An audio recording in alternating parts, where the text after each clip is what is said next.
Hello everyone, and welcome back to the 3 Up Moon live stream. We're live. It's Sunday, August 18th, and we are digging into some more runs in Death Road to Canada. It is very much, it's a very fun game. Very much an Oregon Trail inspired survival game where it's different every single time you play it. It's always a unique scenario. It gets pretty goofy. Pretty silly stuff can happen, like you can meet Uncle Sam or a bodybuilder who can join your team to help you survive. Obviously everyone has different personality and perks and stats, every character that you pick up, and things that they can do, like some are better at shooting, some are better at hand-to-hand combat, things like that. But it's a very fun game. It's not a new one, but it's new to me. I picked it up in the Steam summer sale, and I try to do streams daily here on Twitch if you are new to the channel. Normally we have background music in the beginning, but just the way I've set everything up here, we've just got the game audio. But I usually play retro games. I try to play games with either a retro aesthetic or games that I've played before, but in a unique way, like randomizing the elements of a game, playing unique hard mode challenges or different mods of retro games. The whole purpose of the channel was really was to revisit these games, mostly games that I love the soundtrack of. So that's kind of where it all originally started. But Death Road to Canada and Crypt of the Necrodancer, as a musician and fan of rhythm games and dungeon crawlers, that's definitely up my alley. Those are two of my recent purchases, and they both have retro sort of pixel aesthetic. So I'm really excited to dig into some more runs. This will be like our 5th run, I think. But we'll have some music going in just a second, and then we'll start our run. Thanks to everyone for joining. If you're watching after the fact on YouTube, you can check out the previous episode and check out the previous runs. And also thank you to Manic Socratic for the follow, Tuxedo Mask 23 for the raid yesterday, and thank you to Baked ZD for the bit donations and the tier 1 sub. Thank you to Outlanda for the follow, and to Monstro for the tier 1 sub. I appreciate it. We'll be kicking into this in literally 1 minute here, and then we'll pick our party to begin our runs.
should be able to hear and see the game and hear the game and hear me. Let me know if you need less or more game audio, because it does have a kind of an odd balance of sound. We can bring this down a touch even if it's a bit too much. I think that should be okay though, hopefully. And here we go. So let's do our first run of the day. Death Road to Canada. We can rock some custom characters. I think that's what we'll do here. We'll load up 3-up. I'm a martial artist, so I can't actually fire guns in the game, but you can do more damage with melee, like when you're not wielding any weapons, which is pretty cool. So we should definitely take someone that can use guns, and I think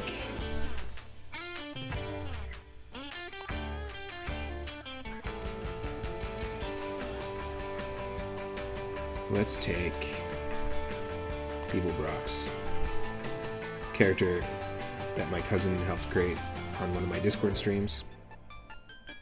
So let's rock into this, because you never know how the party will shape up throughout the run. But here we go. 3-up hears rumors that Canada is a safe place, free of the threat of zombies. With nothing to gain from waiting around Florida, he decides to brave the death road and travel north.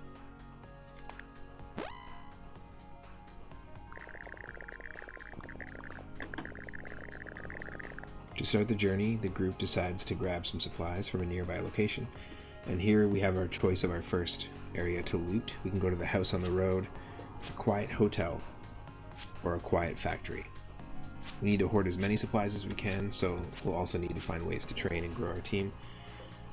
Here's where I will leave it up to the chat. If anyone does want to suggest anything, if anyone's curious, or wants to get involved in the decisions of where we go in the run, by all means, I encourage it. We won't do a poll or anything, but if... Oops. I also won't kick my microphone again. We won't do a poll or anything, but if anyone does want to suggest something, they can.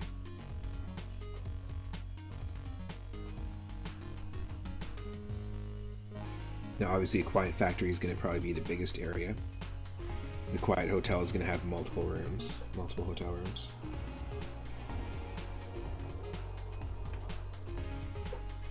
And then we got the house on the road.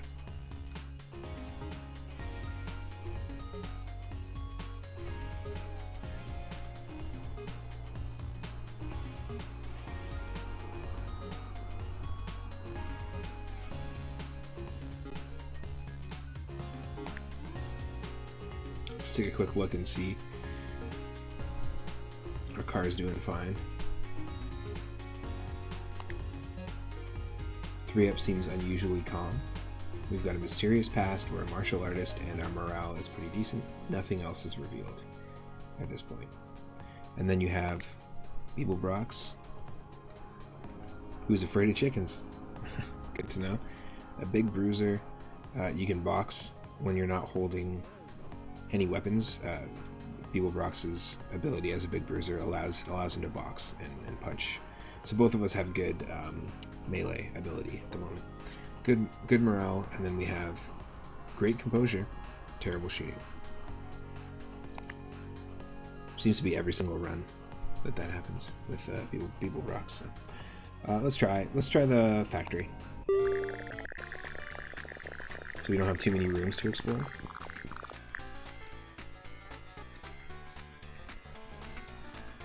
Here we go. The group finds a rundown factory. Like most factories one would see nowadays. Sometimes people try to set up a safe hideout in a factory side closet, but this usually doesn't end well. We've got a sparse swarm of zombies that are sluggish. Probably haven't had their coffee yet.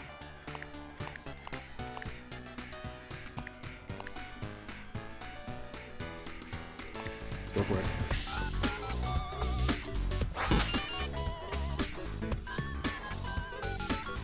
Okay, so the volume should be a little bit louder now, hopefully not too loud.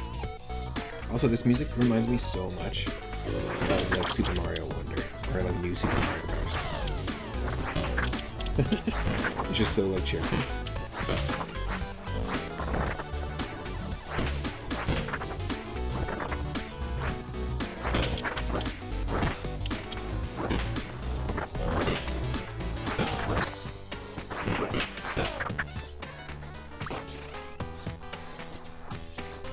Yikes.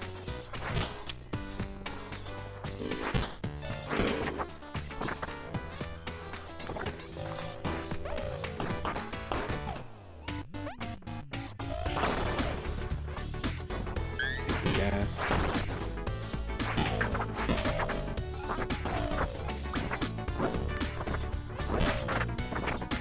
And a crowbar. Okay. Nice.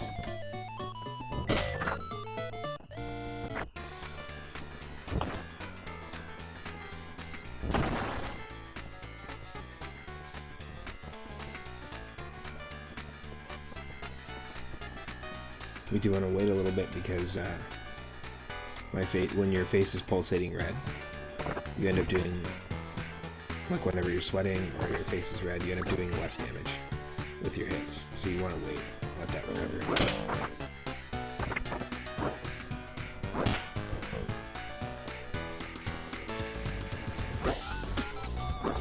Oh no, that's awful. Why don't you do that?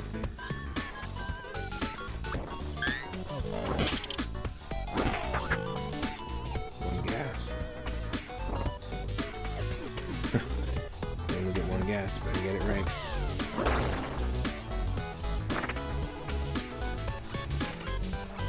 Right? This totally sounds like background music.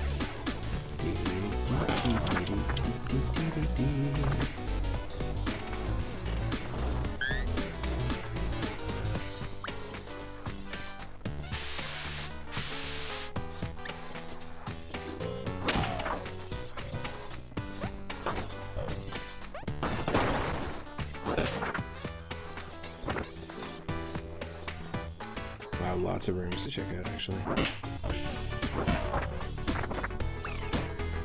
Oh, yes.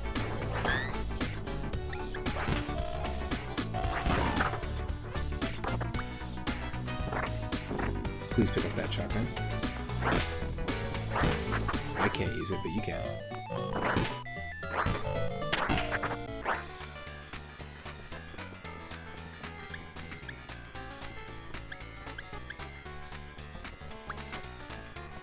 Okay, if I go to escape and head to the swap meet, I can give that to you.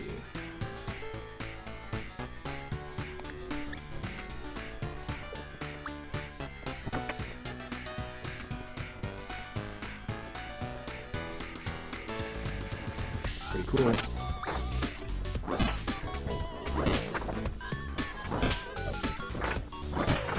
Golf club. Medkit.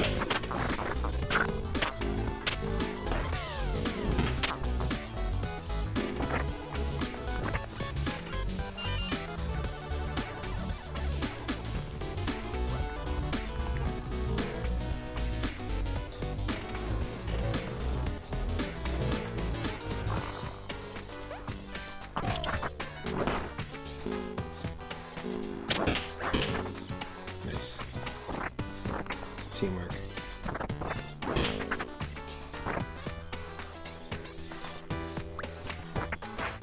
The golf club might actually do more damage than the crowbar. We shall see.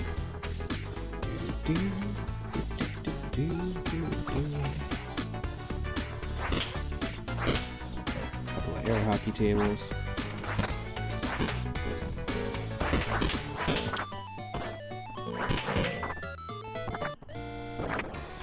Yeah, +3 food, absolutely.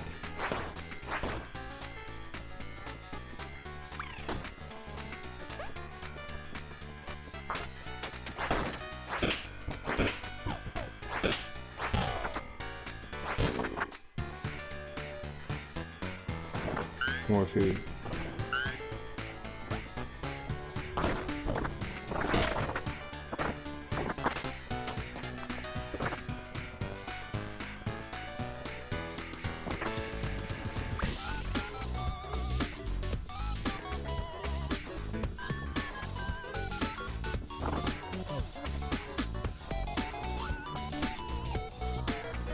Yeah, we export everything here.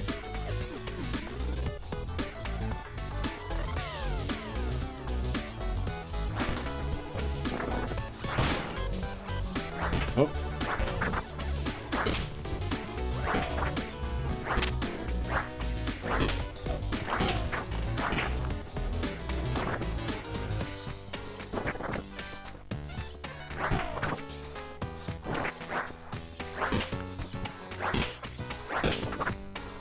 We got definitely a good haul. Absolutely. Check this out. Boom. +5 food. It's 4 food to feed each of us. I think it's 2 food each evening. So that gives us food for the night. We have +54 gas. We got a medical kit and some ammo. It was a pretty successful run. Taking a little bit of damage, unfortunately. The campground that the group sets up smells terrible, though. The source of the smell is a complete mystery. Endure the smell. We endured the smell zone all night until passing out. The group was not happy in the morning, but they were at least able to sleep.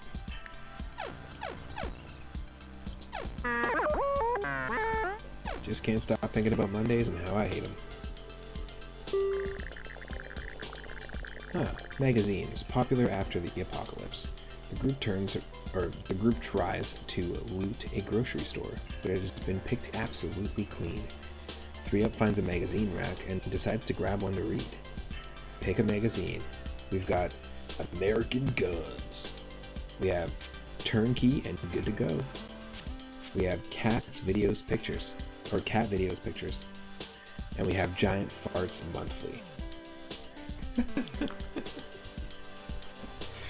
I feel like the chat has to weigh in on this one. Maybe we do a poll.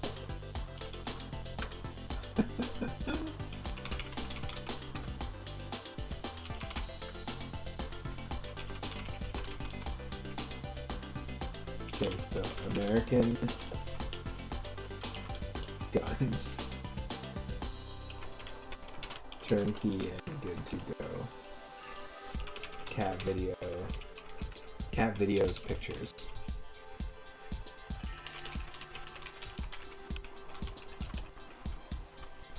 Here we go. It's going to be a 3-minute poll. You can use Moonstones to vote. Vote as many times as you want. It's up. Which magazine do we choose? American Guns, Turnkey and Good to Go, Cat's Video Pictures, and Giant Farts Monthly.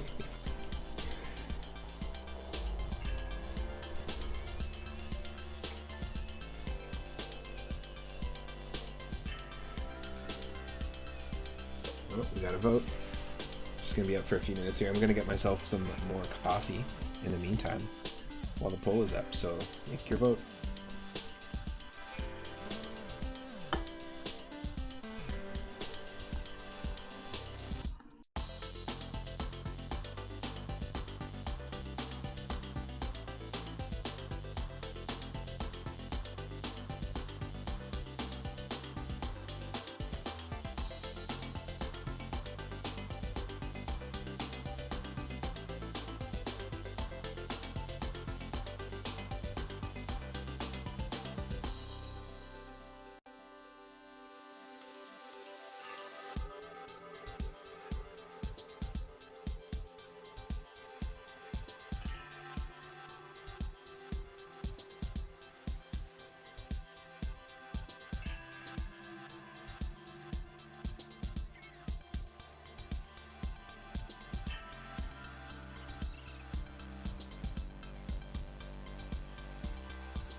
Okay, I got some coffee and we got the votes are in.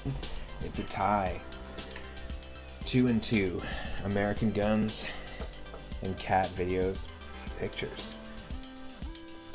I think I'm gonna go with American Guns. That's the tiebreaker. Let's see what we get. The magazine is full of gun pictures, gun info, gun tips, and bizarre, hyper-patriotic rants. Oh no. We absorb all these things. That's not what I want at all. Our composure decreases. However, we somehow get better at shooting.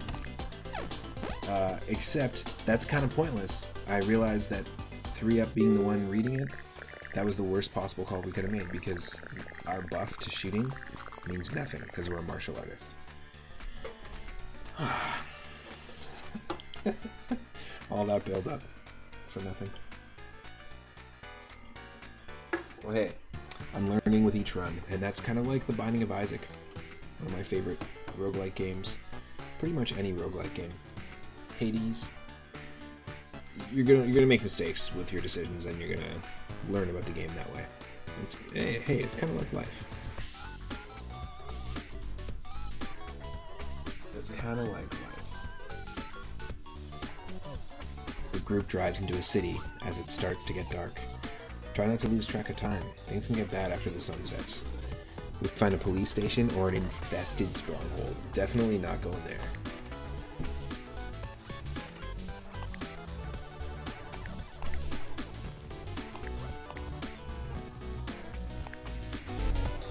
Let's go. Let's check out the police station. Get out of our little red car.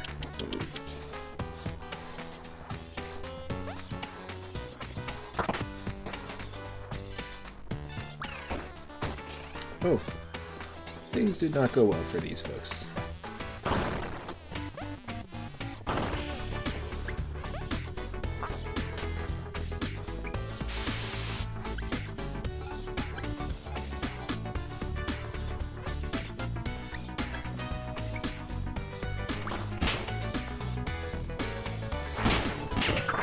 Whoa, easy there.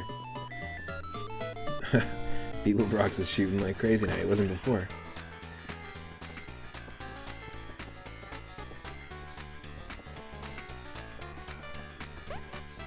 So yeah, because we're a martial artist, I have a chair.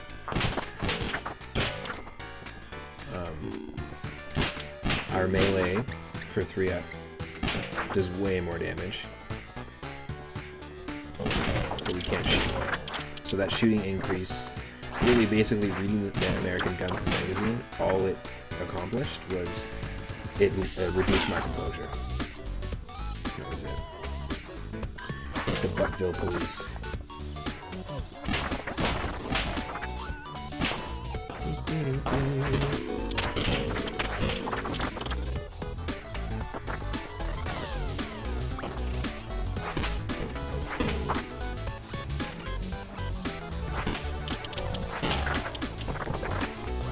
That zombie kind of looked like Harry Potter.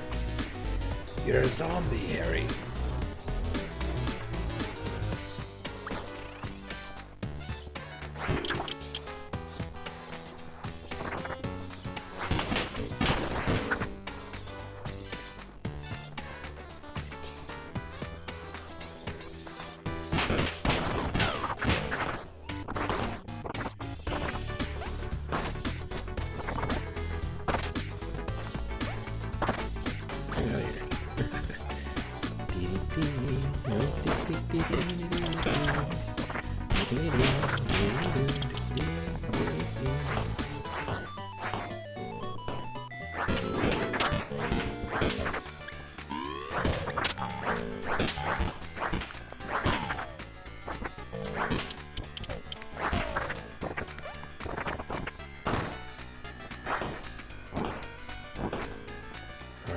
Let's just let them stay in there.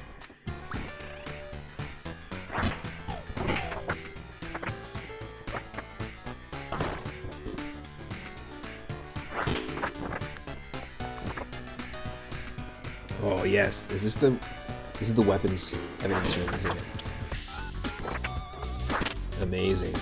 Okay, so we have pipe bombs.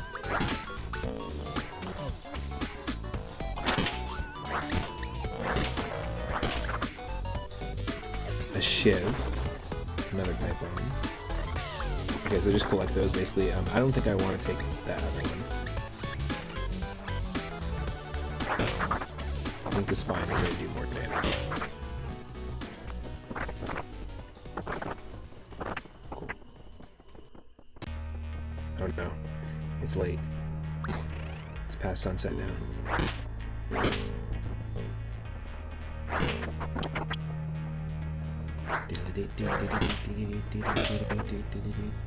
Watch out for the zombies.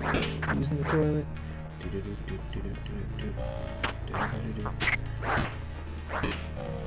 If you get bitten, your evening they will spoil it. Get down here.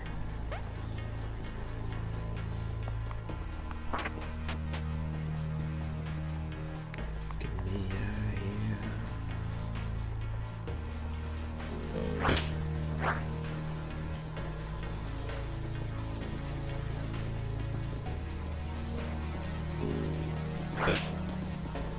Uh-oh. Oh no! It's down here. Come on, people.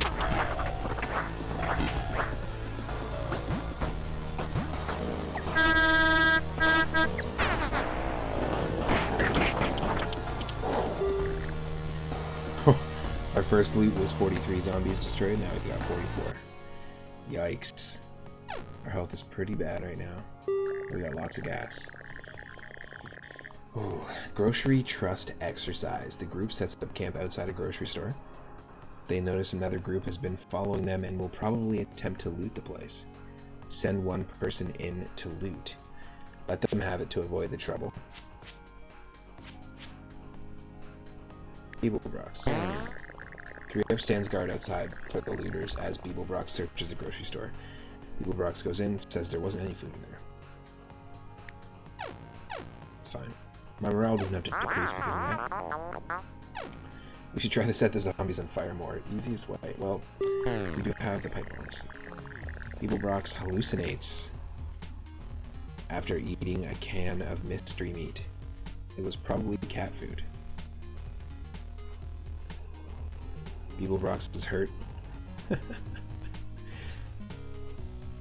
Beeblebrox's morale decreases. However, it somehow opens up his third eye, actually, from eating a can of cat food. This is where this game can get really silly. It can go off the rails. So, apparently, Beeblebrox sees the future. You have a temporary moment granted to you of precognition because of the spoiled hallucinogenic cat food. I didn't think I was going to say that sentence today when I woke up, let alone say it on the stream. Here's the future. We will find something good. We will face great danger. Or 3-up will learn something important. I'll go with we will find something good. True to the prophecy, the group finds a small cache of supplies a little later in the day. +4 food, +34 gas, +21 pistol ammo, and +16 rifle ammo. Yes, please. Beeblebrox broods about his tragic past. Outside of Canada, most of society and civilization has been destroyed, but you can still find people engaging in trade, with preserved food being the new currency. You have 9 food left. Yes, please. That's enough to trade. It's the mobile gun show! The group finds a man selling a bunch of firearms. He's holding a minigun that has a scope, a laser sight, and a flashlight attached to it. However, his selection seems like pretty common stuff. Oh, he's got an interesting gun, but the ones for sale are pretty common. Well, I'll leave these for now, because one, I can't use them. And we already have 2 guns. The Blade Master. Nice. Some of the NPC names are pretty fun. The group meets a man who's carrying many swords. They clank around as he moves. One day I'll make the finest zombie slicing sword ever seen. I just have to figure out how to make swords first. I'll sell you some that I found, though. We can buy a cheap katana for 5 food, or 3 up talisman to cool it. There's no need for that. Let's just leave. The group meets a woman wearing oil-stained coveralls. I can help you get better at repairing stuff. It's a real handy skill. Might just save your life. A high mechanic skill lets you fix your car. You have 9 food left. It costs 6 for training, 9 for the whole group. I don't want to use all my food. Whoa!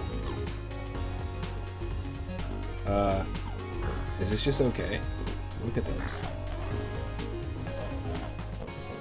It looks like somebody's being eaten in that group there. They're not just swarming, like they're eating right now.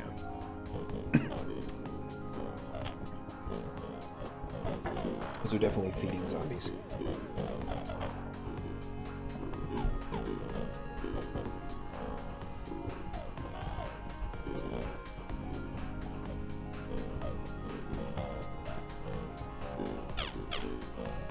Interesting. Welcome to the Fence of Values. Oh, no! That is a terrible idea. Please don't blow up the fence. Can you imagine if that was a destructible fence? Wow. If that was a destructible fence and and we accidentally blew it up and just let these things in, ooh, that would have been a bad call. That situation. Oh, that's funny. Don't press the wrong button. Oh. The group meets a woman holding a Roman candle. It's unlit. She seems like she's ready to light it at any moment, though. So strong, so pretty, so practical. I won't be liable if you blow yourself up with a KO boomer.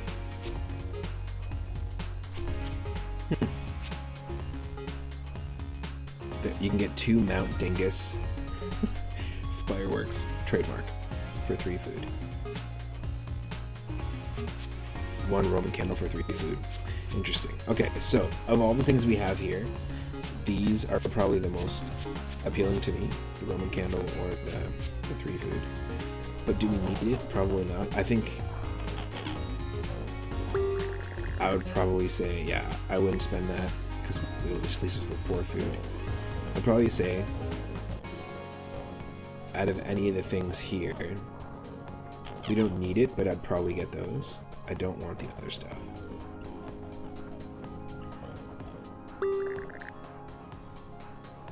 That leaves us with 4 food left, which is just 1 night's worth of food, and then we're out. And then the mechanic skill is good. It could come in handy. How much is it for 1 person to learn it? 6. Yeah, see, that's also rough.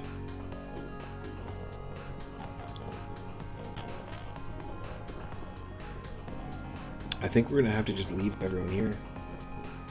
Leave everything as it is and just move on. Sorry for the pipeline.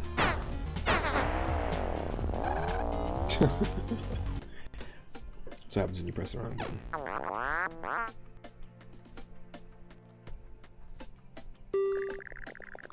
The group finds another traveler by the roadside named Jerry. She insists on joining the group immediately, and the group isn't even given a choice.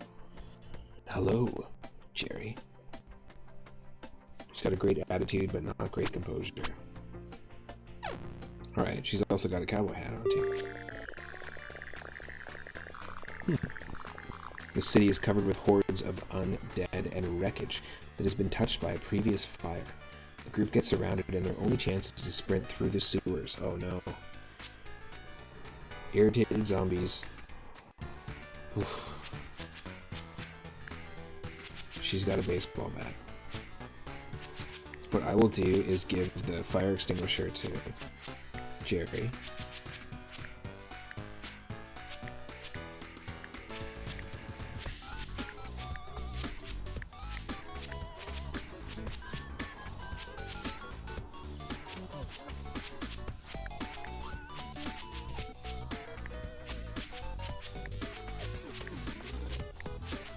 How about that?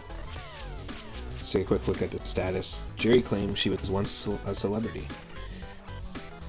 She's got a baseball bat, a fire extinguisher, and a flashlight, and she's got good morale. In comparison to us, yes.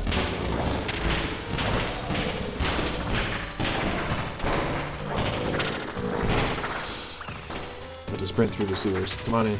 Let's go. Let's go up. We gotta stick together.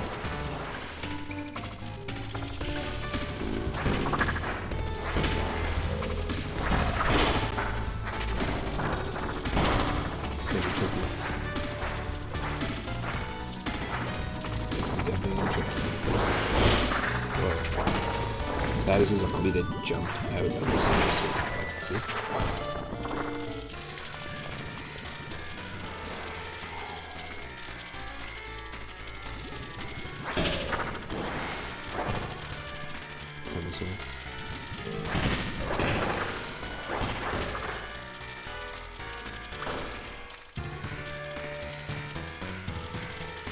Wow. This isn't just a survival moment. We have to... it's not like survive a little amount of time. We have to actually get out of the sewers.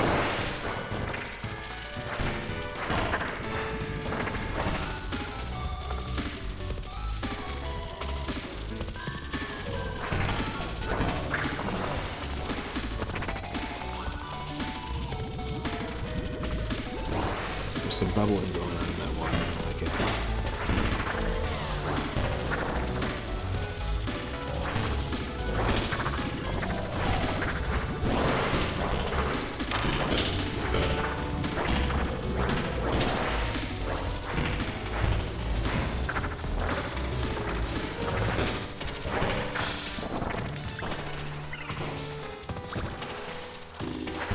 There it is. We made it.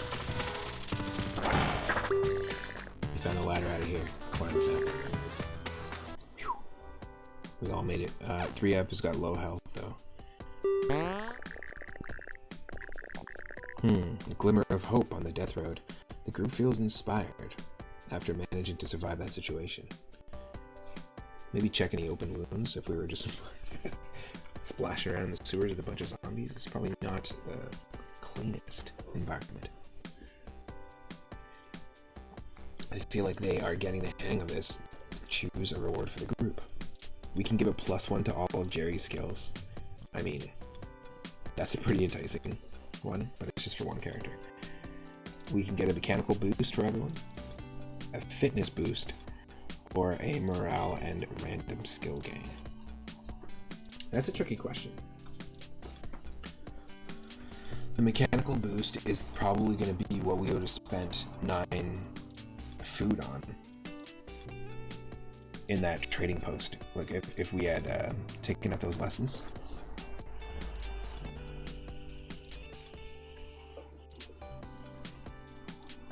Fitness. Fitness whole pizza in my mouth.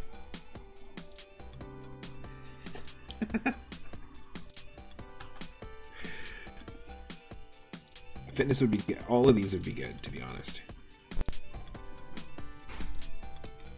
I feel like morale and random skill gain. Let's do it.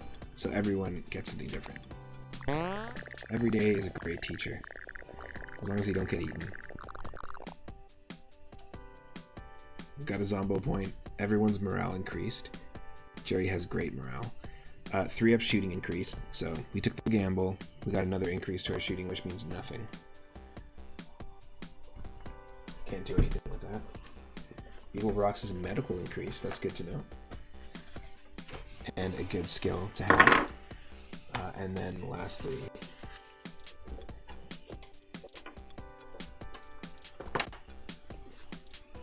Jerry's strength increased. I think that's not terrible.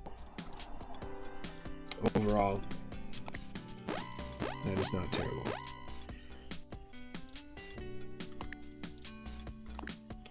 So yeah, we don't know 3-Up's shooting skill here because it hasn't been revealed, but we did get 2 boosts to it, which it'll reflect in the face here, but it won't reflect on our character.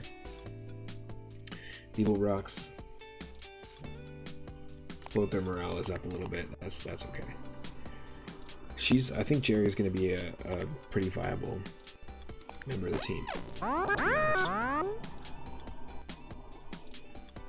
It's nice having the whole road to yourself. The group finds a cabin in the woods with no zombies in sight. It has a wood stove in it, but no wood. The group eats a decent meal. See, now that we have 3 people, it's taken 6 food each night. 2 each. Should we chop some wood?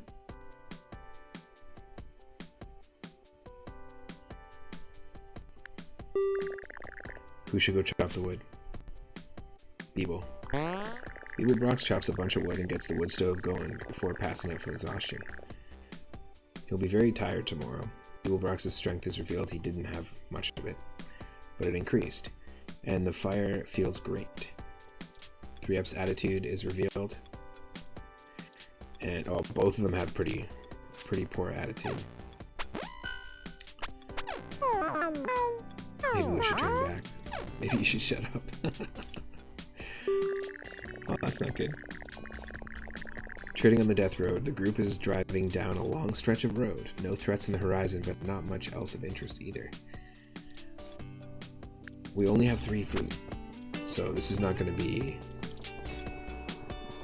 a super viable option. This is one of our custom characters, KC. Looks like a South Park character. Let's take a quick look. A familiar face. KC is hanging around the camp. She's been waiting for you to show up. Oh, we don't have to... Hopefully we don't have to give her any food to recruit her. She's civilized. Her perk is healthcare, so she's a healer. Let's do it. She brings some medical supplies as well. Perfect. +4. Well, that's nice.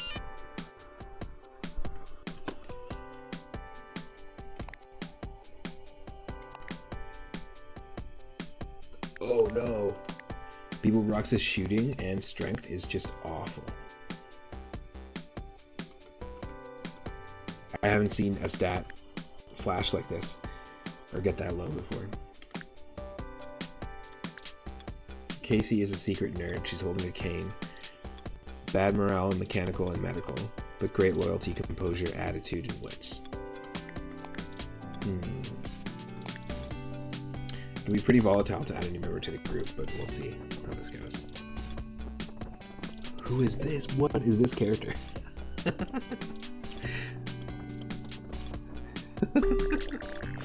The Axe Merchant. The group meets a strange and menacing figure. He or she is wearing a mask and a robe. I sell axes, just axes. A hatchet for 3 food. Jerry can rob the merchant. Or we can tell the merchant to cool it. You know. There's a woman surrounded by medical equipment. She claims to be a skilled doctor. She offers to provide healthcare in exchange for food. We don't have enough. Casey uses charm. Ooh! Casey is just that charming. She convinces the doctor to offer her services for free, and she gets a checkup. There's nothing wrong with her. We tried.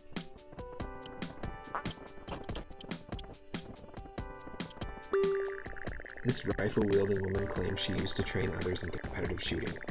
She's selling tips for keeping your aim steady and multiple target trick shots. We cannot afford it. Can gasoline go bad? What's your favorite type of canned food? Peaches, maybe?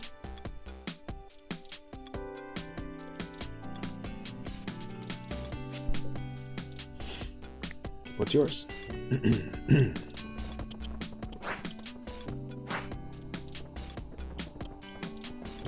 Oh. Alas, poor Angelica. I knew her. Yeah.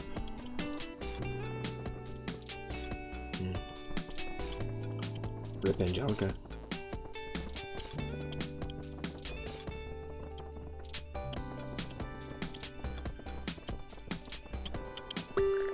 Ooh, the fire is very welcoming. The group could stay in this camp for a day to rest. and check wounds if you can spare time or food, which we can't, unfortunately. Damn. That's kind of cool. We haven't run into one with a campfire yet. Let's just take off. Quite the full car now.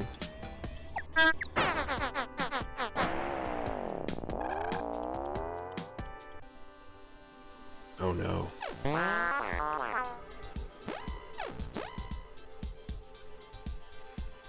Good. We're healed a bit.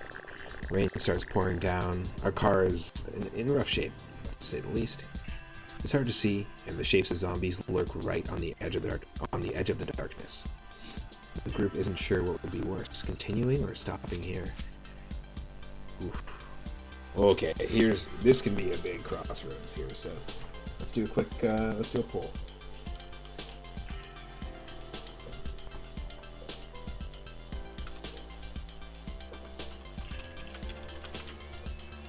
Here's the crossroad choice. Do we keep driving with a car that's not in fantastic shape? Or do we seek shelter in the house? The poll is up. You get to decide.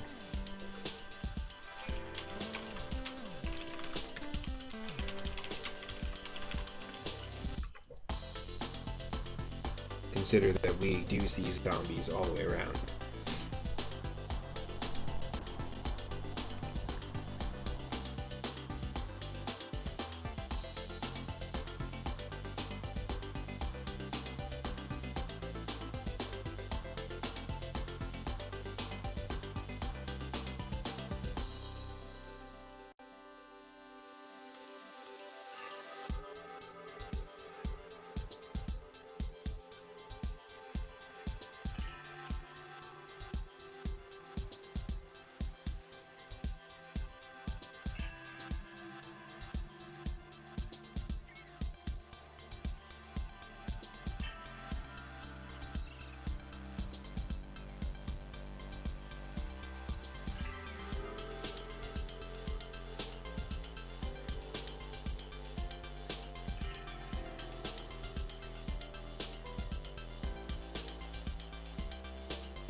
And the winner is keep driving. Alright. Let's take the gamble.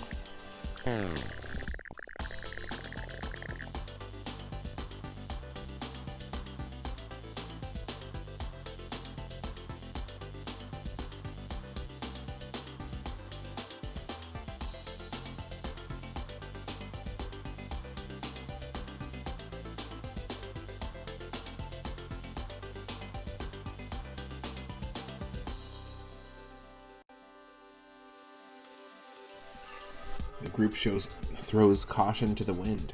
and decides to keep on driving. The car gets damaged plowing through some wreckage the group didn't see in time, but it's still running.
Alright, roadside car stop. The group finds a rest stop along the road. Right in front of it is a car that looks like it's been recently driven. The car is in great shape, but the owner is nowhere in sight. There's a moderate-sized zombie swarm. The aggression is they're in hunting mode, so you gotta be careful. But there's 4 of us now. So.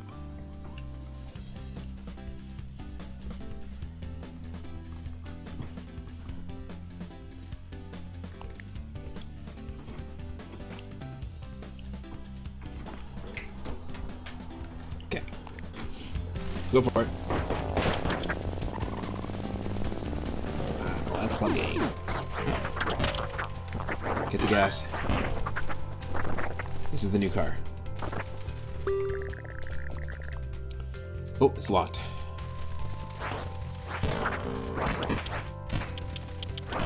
The keys must be somewhere.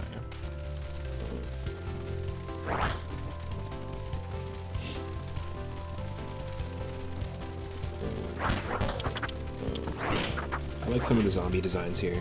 Really, really dig it. You're the bat. Oh, welcome in. Nice guy, how's it going?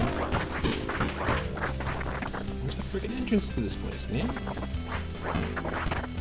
Oh, it's here. Look at this. Wow. Welcome in. We are playing as myself. Holding a spine of pipe bomb. It's the first main character I picked. Our buddy character, Beeblebrox, named after and designed by Beeblebrox, my cousin.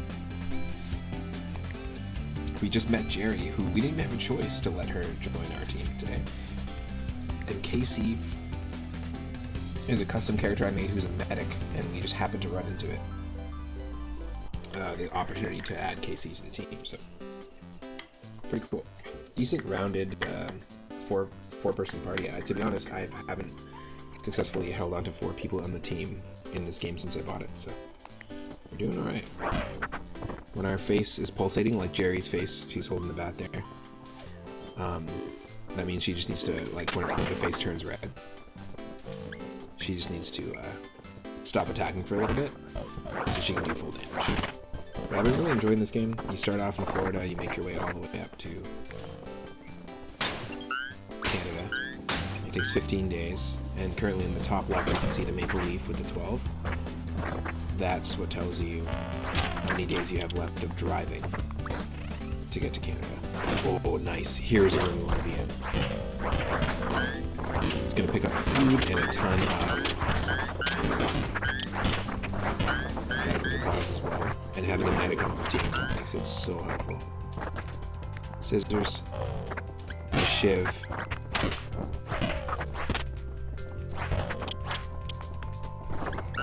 More food, more bullets.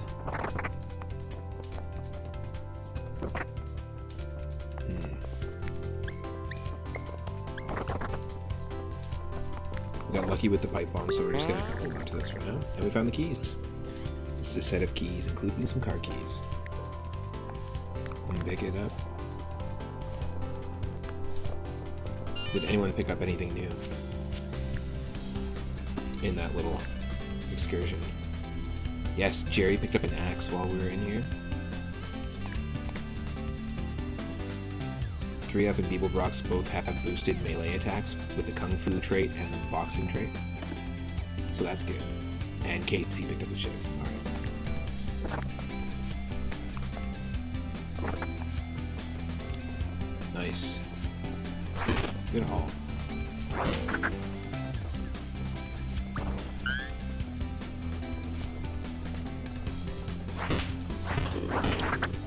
The idea that you can find gas in the toilets, like +1 minute of gas in the toilets, is pretty funny.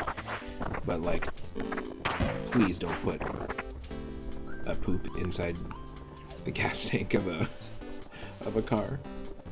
No matter how many apocalypses are happening. That's not a good idea. Like I said, but this game gets really silly.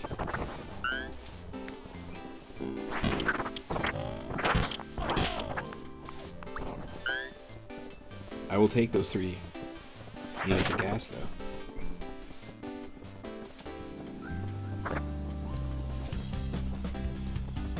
Alright, I think we can do it. Head to our new car. Keys fit perfectly.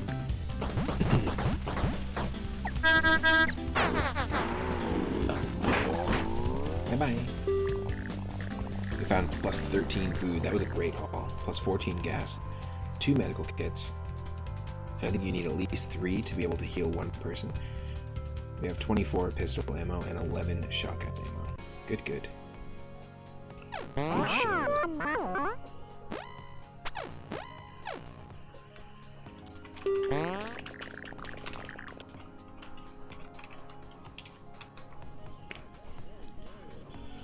The great indoors. The group camps out in a small gym, and the group eats a decent meal.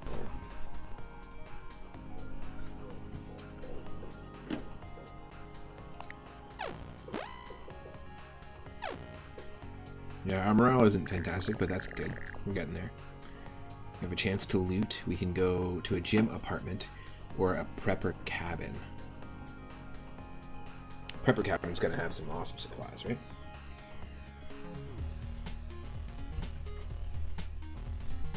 They've got to. Beeblebrox knew some people that became crazy preppers long before the zombies happened. Their cabin is located nearby, and it's still fairly early in the day. Let's do it.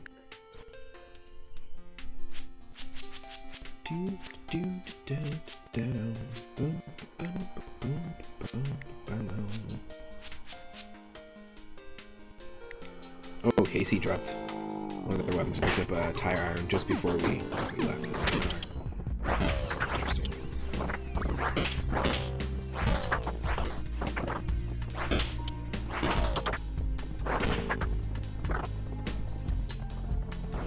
Oh, wow.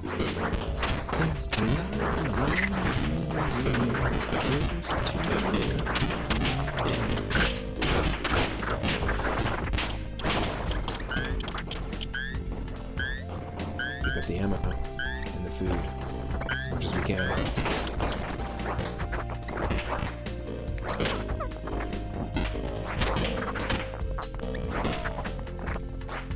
Wow, okay.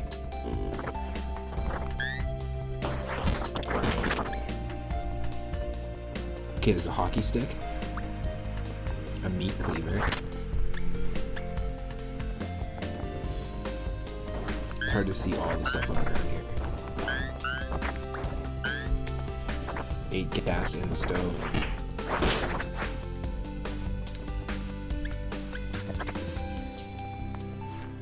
Shiv. Cowboy rifle. Someone picked this up. Come on.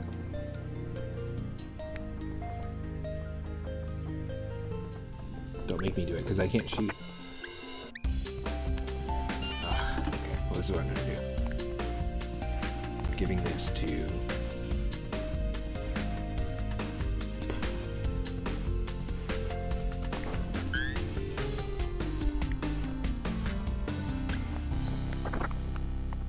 There's a rusty machete, a baseball bat. I'll go with the hockey stick. And the meat cleaver is not going to do a lot of damage, so... The NPCs, the other party members, they usually just kind of pick items up off the floor and them. That's what it seems like, at least. Watch out and don't pick up things that you don't need. Move the fridge. Move the fridge. Yeah, move the fridge. Lots of supplies here. Really, really good haul for food.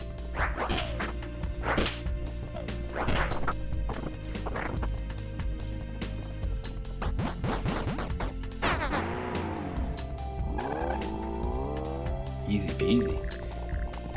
8 food, 8 gas, 2 medical, lots of ammo. Nice. 3 up just needs to be healed. Yes, perfect. Not fantastic, but it works. Oh, a strong stranger. The group finds a new person, Rhiannon. She is alone and wants to join the team. Rhiannon claims to be pretty strong. She bends a spoon very aggressively. See? I'm strong. Ain't nobody else out here bending spoons.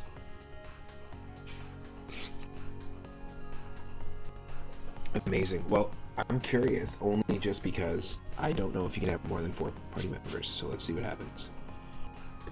The group is full. Who do you want to replace? I gotta leave you behind. I can't abandon these folks. Sorry. The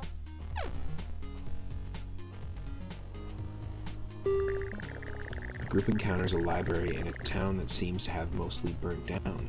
Beeblebrox finds a single book that avoided being really damaged by the fire. What was the book? Oh, another book hole. Nice. Which one do we pick for Beeblebrox to read? A gigantic repair manual, a self-help book on positivity, or a rhyming children's book?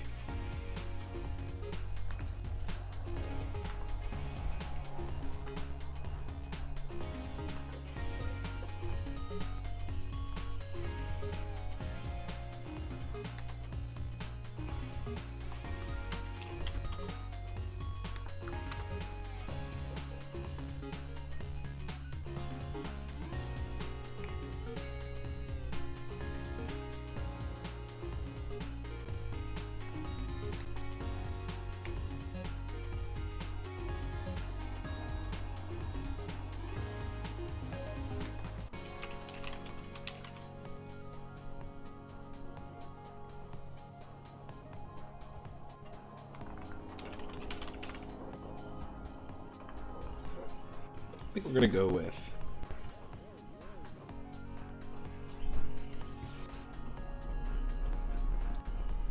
repair manual and hope that we actually learn how to repair stuff. This book is full of information about repairing or modifying lots of everyday things. It's also probably heavy enough to kill someone with. A bonus. Beeblebrox's mechanical increases. Heck yeah. We need that. Oh, the group finds a large campsite that is occupied by a few carloads of other survivors. Camping with strangers can be risky, but there's nowhere else to go. None of these are heading to Canada. Interesting.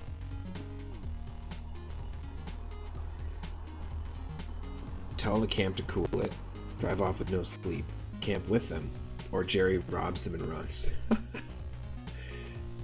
Ooh. That's risky too. But do you want to take a risk? Should we take a risk? That's the real question. My votes are camp with them or Jerry robs them and run. What do you think, chat, that we should go with?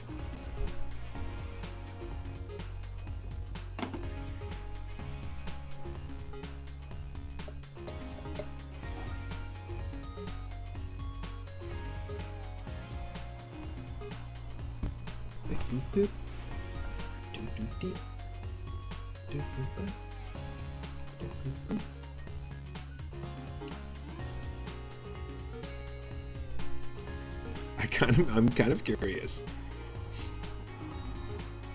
I'm gonna see what happens. Jerry has an easy time robbing the peaceful camp. We shouldn't have done that. But we got away with some food. The group quickly steals food and speeds off. They drive through the night and they're tired the next day. Plus 12 food. You can see that Jerry's loyalty has been revealed, and 3-Up is quite loyal, but he dropped in morale because of that. However, Beeblebrox was down.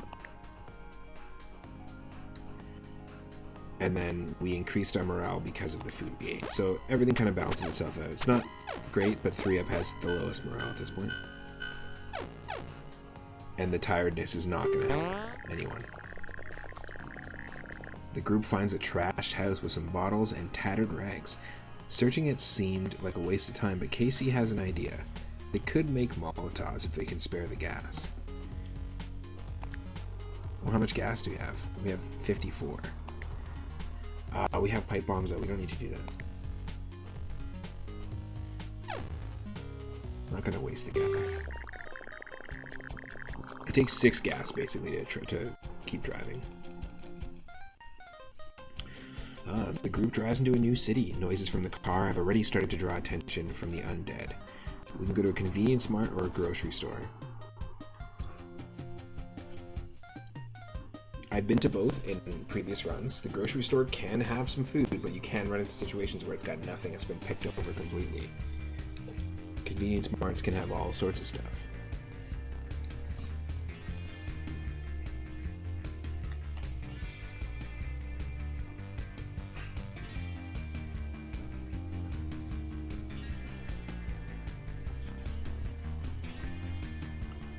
Happy to leave it open if anyone has any suggestions.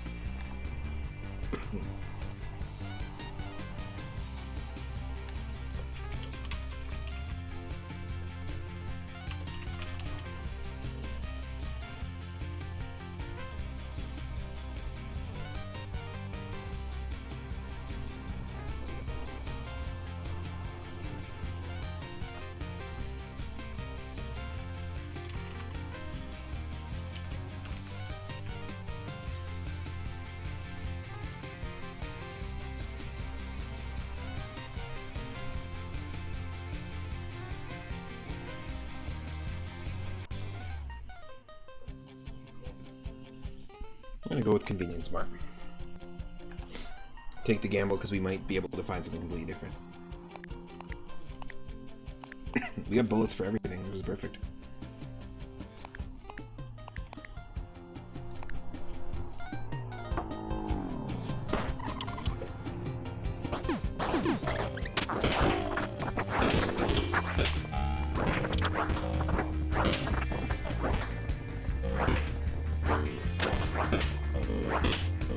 Yikes. A lot of people here.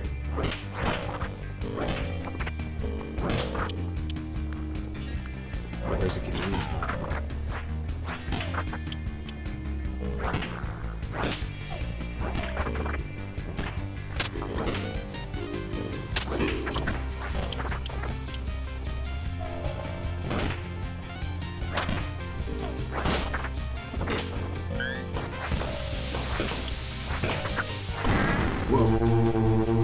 What? No. That's what this was. I guess one of the zombies had a bomb. Like a little TNT. 3-Up's done. Wow. Okay.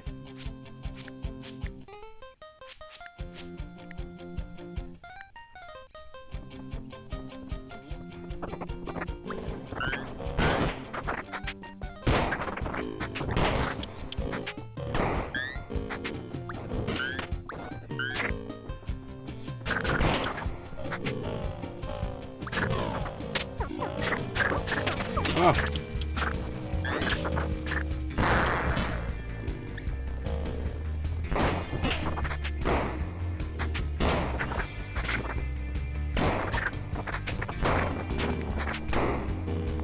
Leave him alone.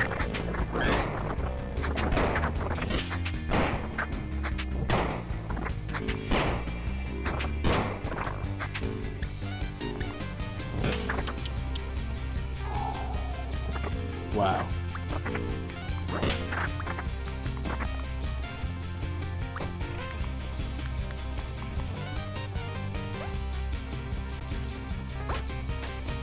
Damn.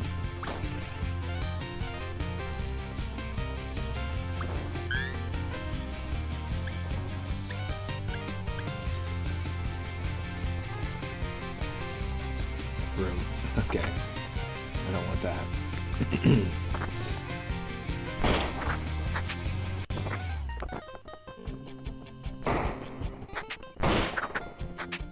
You only have one more weapon. One more bullet.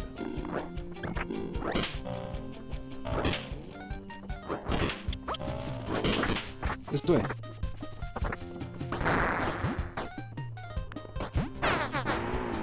Damn. Nothing convenient about leaving 3 up behind. We got 7 food, 31 gas, 1 medical, bunch of ammo.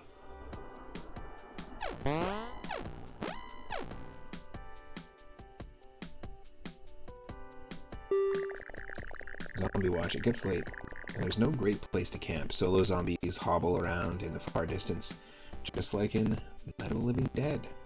And one might sneak up on the Barbara while they sleep. They're coming for you, Barbara. Who should stay up on watch? Yikes. Well,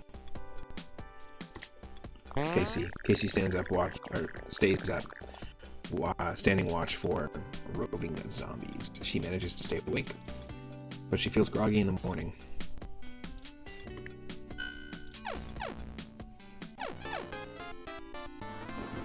Uh-oh. Music vibe shift. The group gets frustrated because the CD player in the car is jammed, playing the same song over and over again. Who should try to repair it? I'm gonna say Beeble Rocks because you have mechanical. Remove the CD player and puzzle over how to fix it. He figures out what's wrong and repairs it. Increase mechanical, increase morale. I'm in.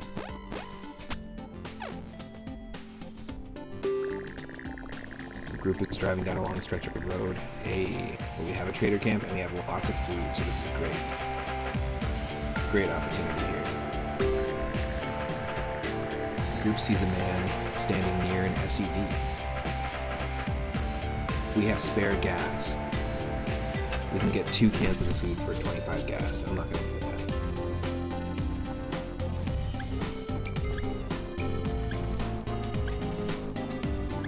This is a full building. What? I've never seen a trader camp like this. There's like people living in here. And they have rooms.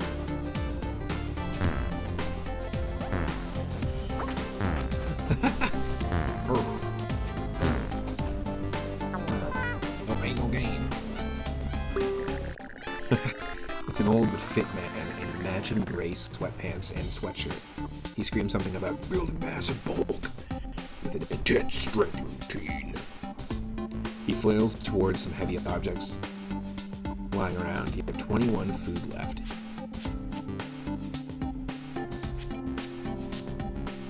See if Casey's charm works. Casey gets free strength training. She already clearly feels a pump, as the bodybuilders used to say before they were all wiped out. Her strength increased. But did it? It did. It stayed the same. Watch. If we take a look.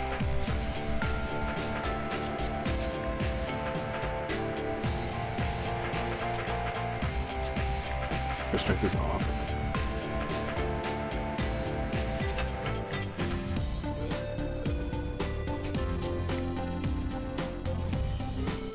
But Beeble Rocks is in a much better situation for shooting and strength right now, so that's good.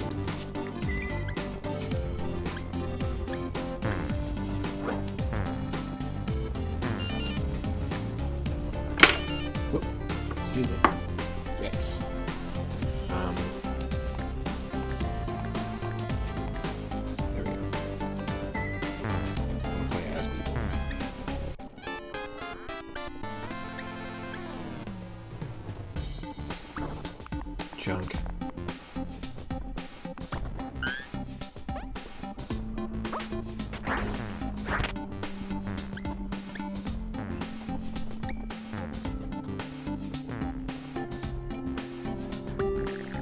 Blunt Master. Heck yeah, roll one up.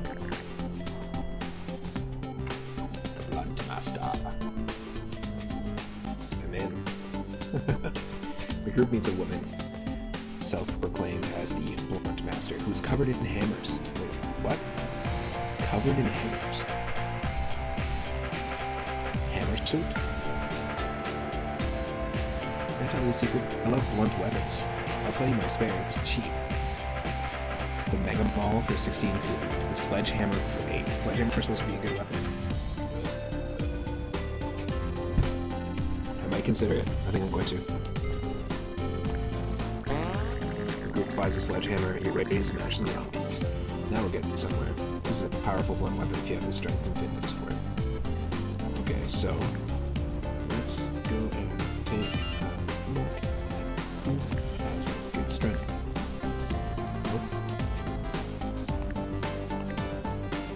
So either Beeblebrox or Jerry should carry it. But this is not the place you equip those weapons, so.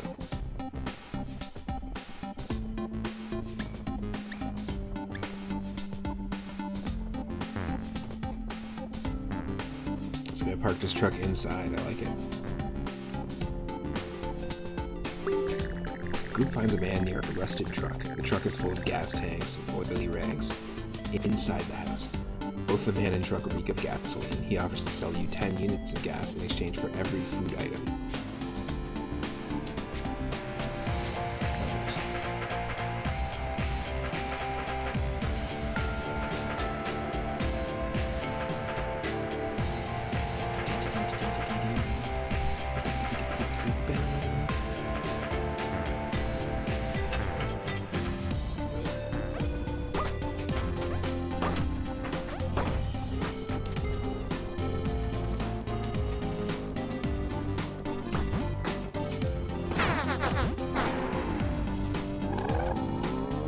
Give her.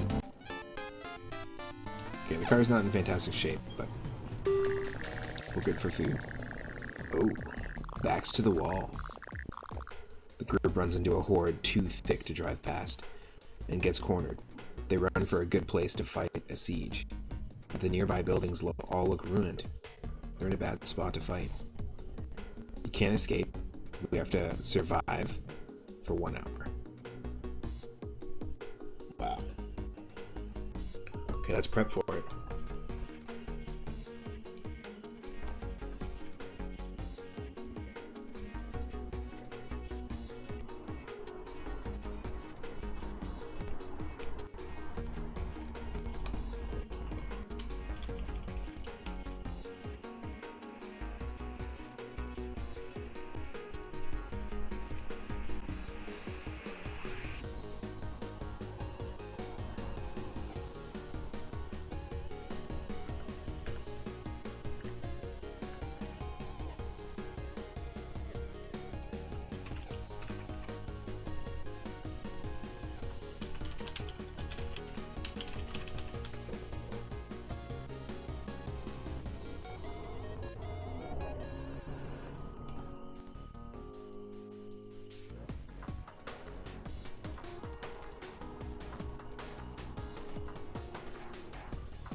Okay, we'll dive in just a second here.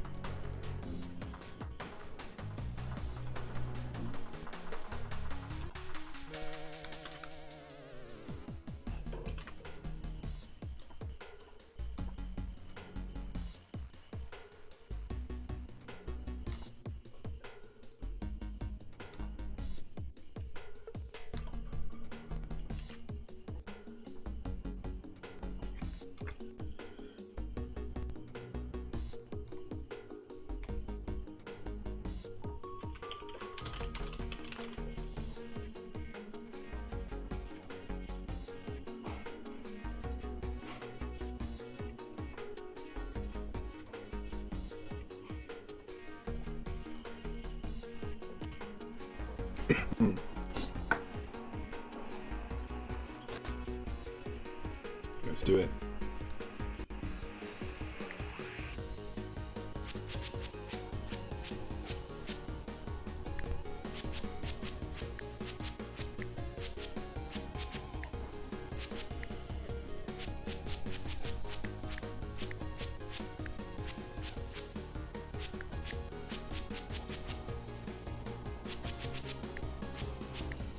Yeah, someone else might actually have bullets for this.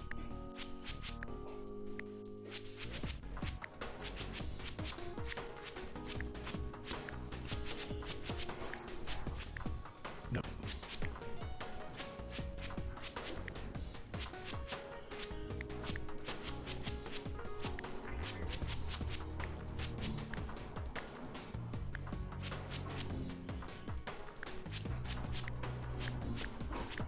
I know this is kind of like all over the place with the management here, but that's fine.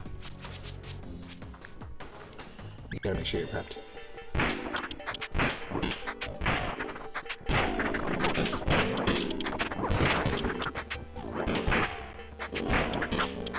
We have to survive here, so we need to not. Oh my god.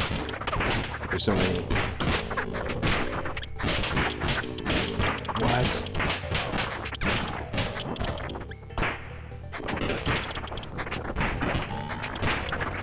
Can't go inside anymore.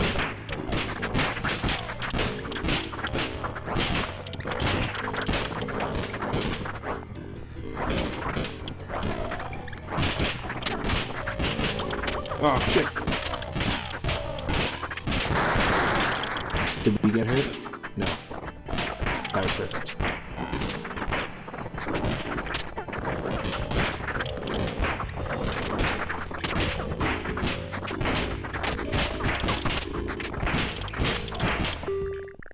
Siege is over. We can try to escape. Let's go. Holy. 107 zombies destroyed. Wow. That was the hardest siege that we've come across since we started playing the game. The group feels inspired after managing to survive that situation.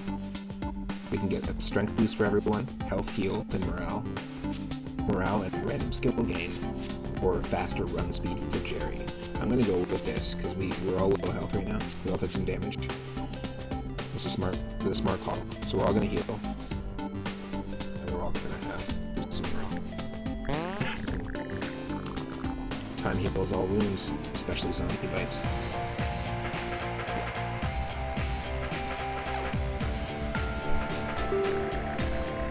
Car is broken down. Trying to fix it.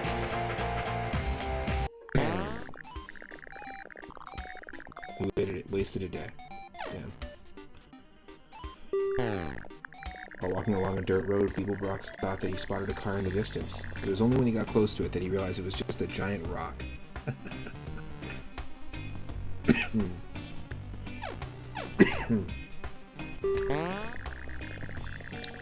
But while walking alongside a large stream, we notice some fish in the water. Beeblebrox is able to catch a decent-sized catfish by some miracle.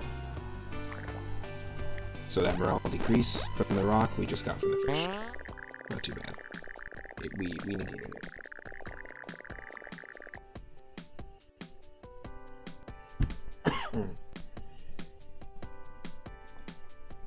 While walking along the outskirts of town, Beeble seems to notice a lot of things. Beeble finds a small sporting goods store. It's picked clean of loot. Thinking all is lost, Beeblebrox spots an old SUV in the back of the store. In the store. SUVs have crappy gas mileage and are slow, but they're also very durable. They break down slowly. Just don't bother taking it off of any jumps. Okay. Yes, please. Free SUV. At the end of the day, the group hides in a drafty old house. Some zombies roam around outside, and the doors of the house are barely on their hinges. Beeblebrox barricades the flimsy house. He improvises. The results don't look pretty, but manage to keep the zombies out. Our wits are finally revealed, and we got a mechanical increase. So we're definitely getting better and better with the mech skill. That's nice. While driving on the death road, we decided to make a stop for supplies. A small suburb or the dead arcade. Heck yeah. We're going to the arcade. The group finds a pretty big arcade full of now silent video games. Maybe if you check, one of them will be gas or battery powered. I mean, that could happen.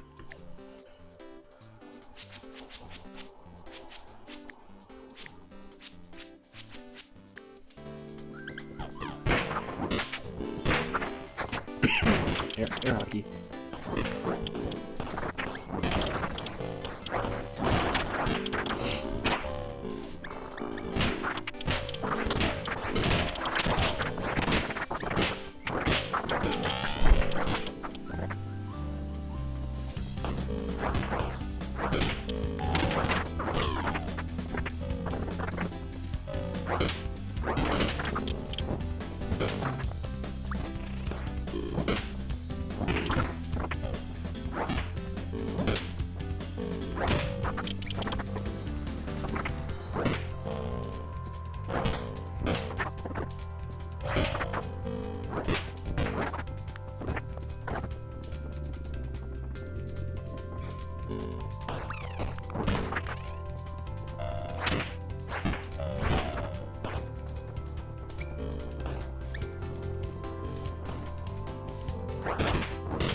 Food.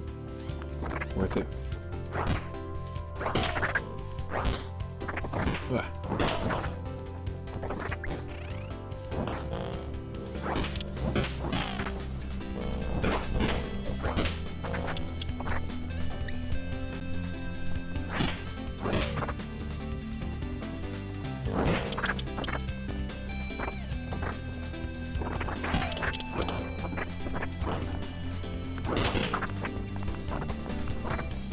Let's see. It's a pretty big arcade, they didn't lie.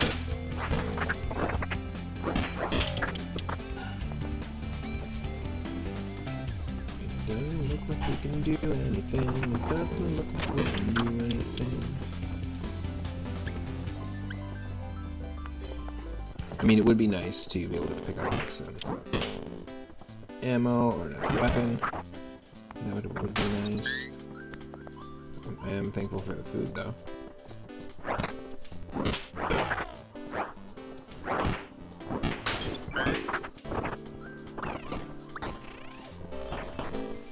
Wow.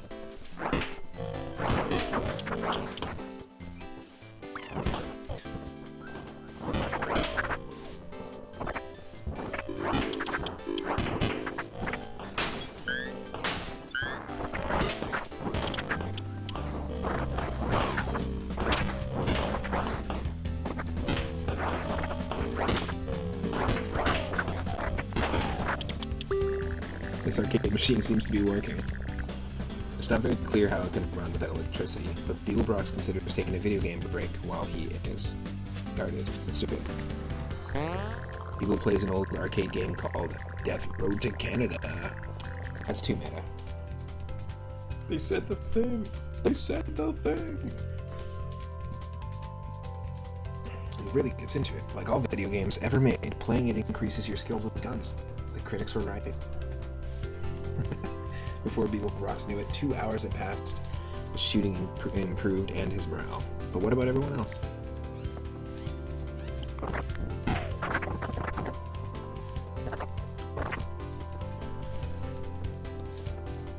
Somebody's trying to get banned. Somebody's trying to get banned. Get banned. Banned. Banned. Banned. Banned. Somebody's trying to get banned. Banned. Banned. Banned. Banned. Banned. Banned. Banned.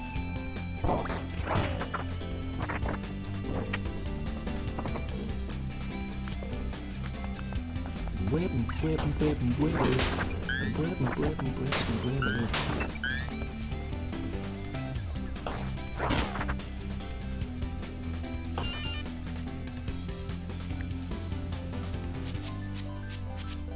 I feel like Casey is more of a gamer. Casey said that they were a nerd than Jeremy, so... Boom. Another arcade machine. Casey considers taking a break, yes. Casey plays an old arcade game named Touch of Death. It's a reference. Simpsons reference. It's a classic early Simpsons episode where Bart is taking lessons. Kung Fu martial arts lessons at the mall, but he's really just playing Touch of Death. Casey really gets into it. Like all video games ever made, again, increases the shooting, so that's good, because our shooting was terrible. And now we know what our shooting stat is, so that was 100% worth it.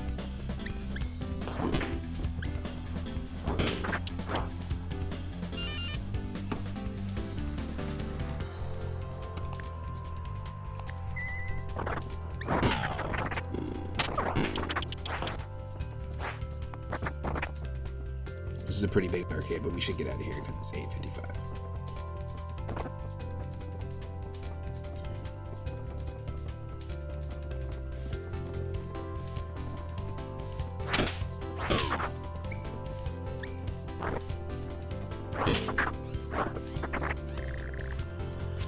Yes. 13 food. I will take that. We're all healed. Okay, good. It's hard to tell, like without pressing escape, it's hard to see what everyone's health is. It doesn't really indicate it on the main map or the main screen. Found a lucky candy bar. The group finds a candy bar on the side of the road. It's fun-sized. Who gets to eat it? We can share it with everyone, but if it's fun-sized, it means it's small. Let's take a quick look at our status here. Who needs a morale boost? Casey?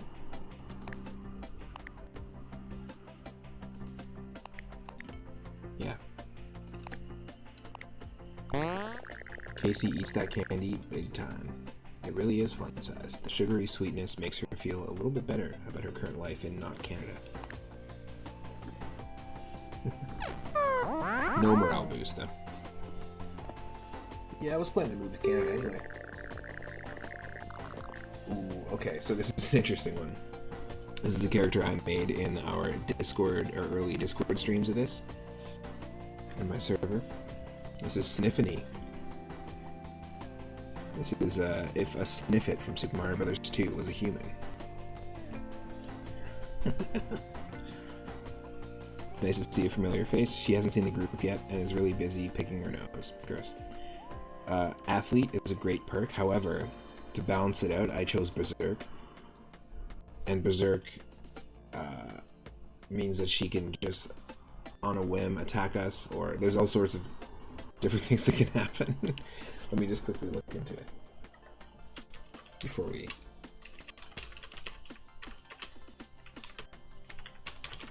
continue or make an actual call, because you can't go back on a decision in this game. Berserk. It is a starter trait that gives characters all low personality skills. They get special options during certain events, however, in the game. Characters with this trait are very fragile and will die in one bite from a zombie.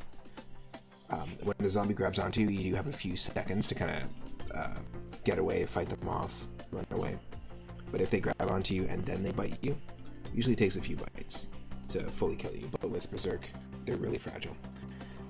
They have the grading stat combo, allowing them to do Cool It and similar personality actions to irritating characters. Berserk characters are really good at being able to steal stuff from different merchants in trader camps. However, it's way more dangerous than if you were a bandit character, because if you're a Berserk character and you try and steal from traders, there's a high chance the traders will fight back and kill the Berserk character instantly. So that's good to know. They're prone to dying easily, however, there are some ways to increase their vitality.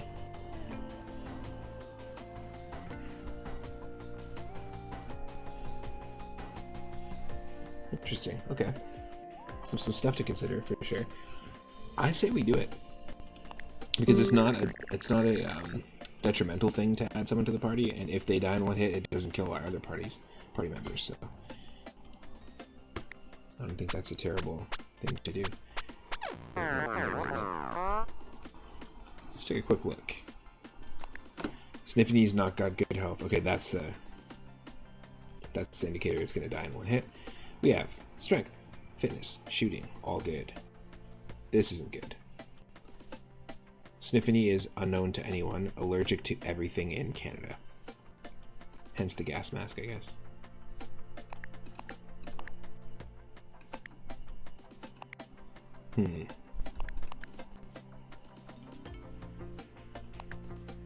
Okay, let's see what happens. Let's see where this takes us. The group is now sitting around a campfire. Finding this campsite was rough, so they are getting in a bad mood. They are getting in a bad mood. Interesting. Casey can plan out tomorrow or sing a song. Sing a song will help. The group tries to keep their spirits high by singing. Whether or not the singing was any good mostly depends on your attitude. Good. Morale increase. Oh, decreases. Oh no. It was terrible singing. Ooh, nice. Some retro game references. The Game Bronus Entertainment System. The group finds an old Game Bronus. Great name. It's a handheld video game system that survived this long because it's built like a brick. The Game Bronus. It's gotta be this. It's gotta be the Game Boy. There were a few games in it, all known for their extremely frustrating difficulty. So what are we going to play? Are we going to leave the Game Bronus behind? Absolutely not. Are we going to play Dr. Drobness Deluxe? Dr. Drobness Deluxe on the Game Bronus? Are we playing Drobness Kart on the Game Bronus or Drobness Squadron? For me, I'm leaning towards Dr. Drobness Deluxe or Drobness Squadron. Anyone in the chat? Leaning anyway. We're definitely not leaving this thing behind, that's for sure. And it's a fun little reference, right? Like some Game Boys have actually survived war zones. Original Game Boys. Hey, Itarama, how's it going? Happy Sunday. Happy 420. Time to get that drobe on. Amazing. I think the only game that lets you get the drobe on though is Drobness Squadron. So let's do it. Who gets to play it? It's gonna be rough on morale. Ooh, okay. Well, let's take a look.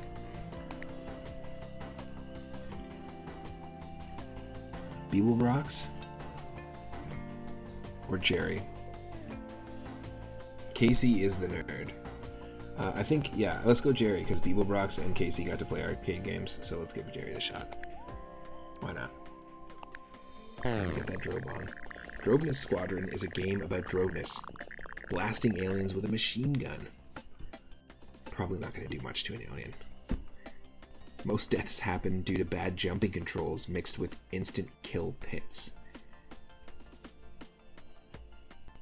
Our shooting increases, but the game is way too difficult. Relatable. And Jerry throws the Game Bronus hard, destroying it. Yo, you didn't need to do that.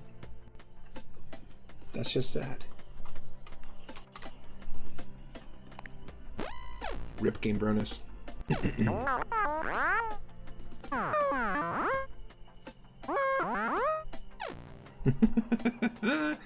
Talk about something else instead of politics. I agree. City outskirts. The group drives into the outskirts of a city. Zombies mill around, but they haven't seemed to notice the car yet. We can go to the athletic store or sporting goods store.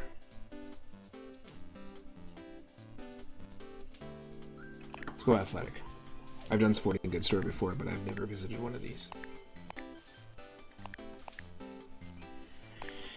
Let's go for it. Looks like we have a couple of options.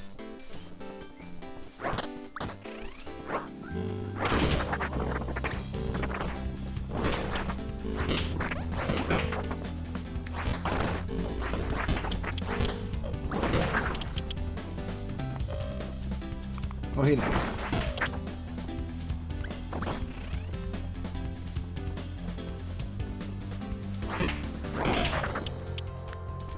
Yeah, having a team of 4 is very helpful. When we all have a blunt object that we can attack enemies with. Makes it really easy.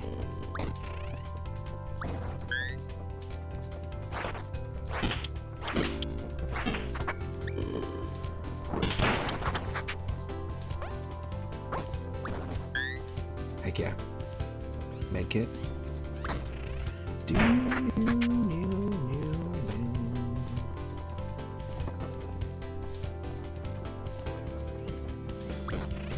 If anyone in the chat or in the Discord wants to be a character in this that we meet throughout our journeys and stuff, because we have a character for Beeble Brox who we're playing as right now, we have a character for me, Iddy as well, because at the end of the last stream we ran into Idarama as our 4th party member. So if you want to be one, let me know. We might do some character creation streams in our Discord. And this is a fun one to play. I'm going to be playing this one throughout September and October, of course, because we're playing spooky themed games. So games all about zombies and ghosts and witches and skeletons and Halloween, horror themed games. I'm going to be ripping through Symphony of the Night for the very first time since it first came out. It's been years and years since I played it, so I'm excited for that. And we're going to play, I think, Castlevania 2 potentially for the first time. Because I actually haven't played Castlevania 2 before on NES.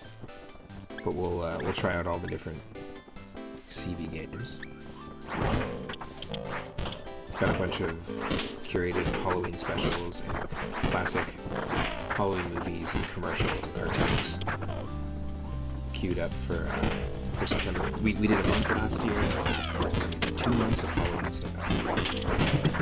So you'll see many more of these runs for sure. So be careful here.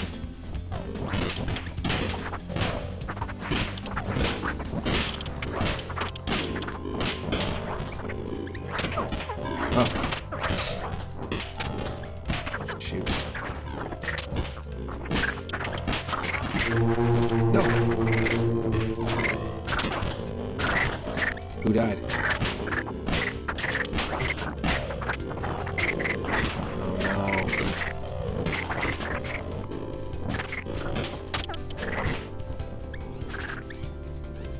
I mean, this is technically the perfect time to make that post because I'm using all my fingers right now, so I can't instigate.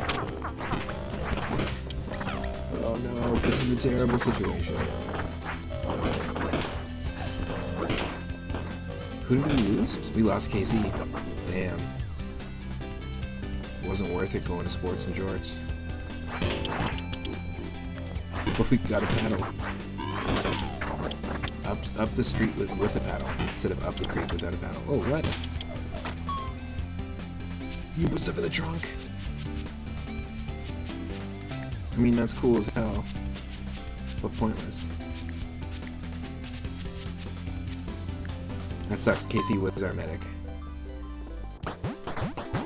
Not a good one to lose. Alright, Roberto. Goodbye.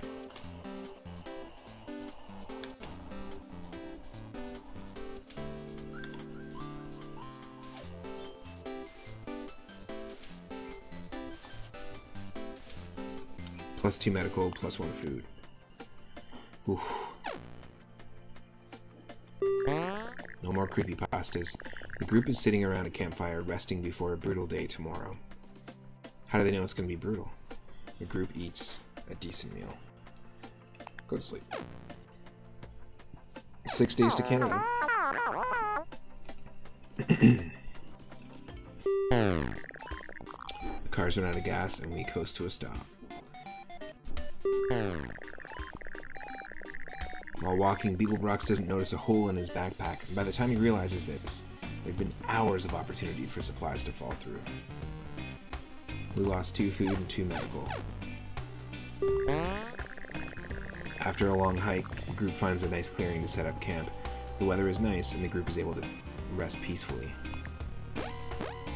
Okay, that's good, but now we have nothing. No food, no car, no gas, no medical or anything. Whew.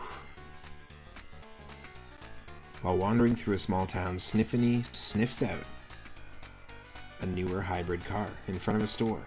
The battery is dead, but the store turns out to be a car parts store. Finding a working battery was easy. Hybrid cars have amazing gas mileage, but are fairly fragile. They're also very difficult to repair, so enjoy it while you can. That's just lucky. The group sees a city in the distance with zombies crowding the streets. Thick and calm, we can go to the gun shop or the pet shop. Gun shop.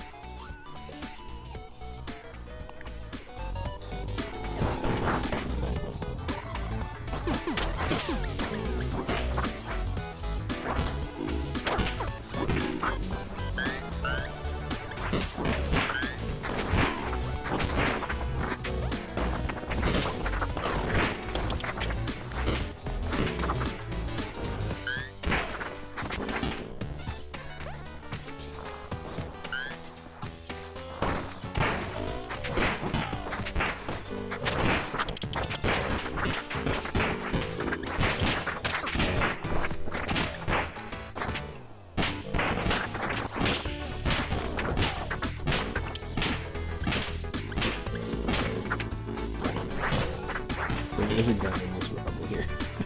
I just want to pick it up. Golf club. Oh, someone else picked it up. Okay. As long as one of us did.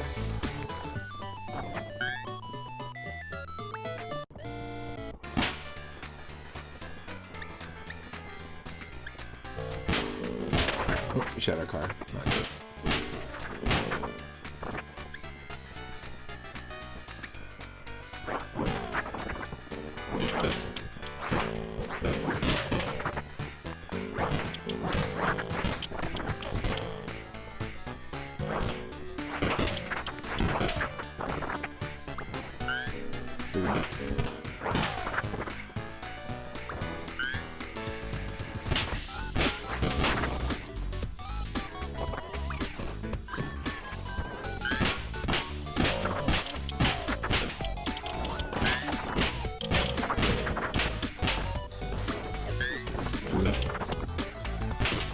Get as much food as we can here as well.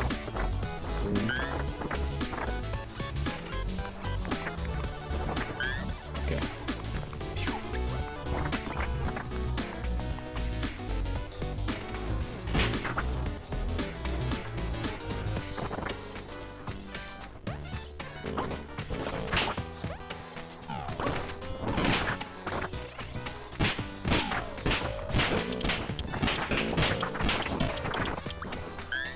Yep. Definitely needed it. I'll keep going.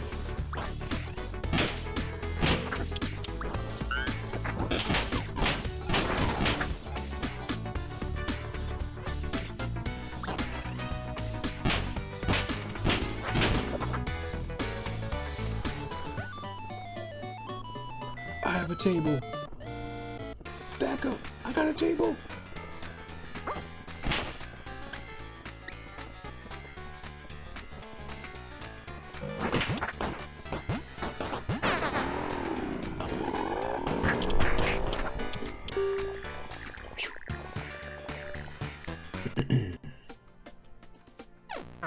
It's enough to get us out of there. Choose your fate. 5 bandits ambush the group while they are about to sneak into a zombie-infested house.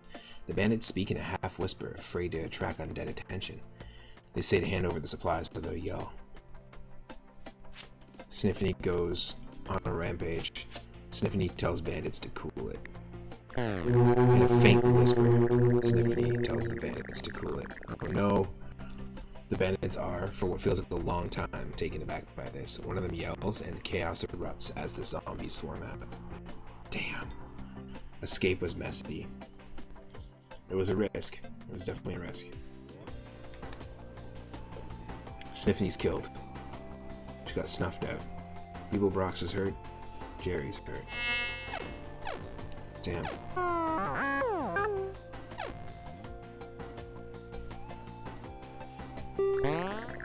Group sets up camp at the safest place they could find around, an abandoned mini-golf park.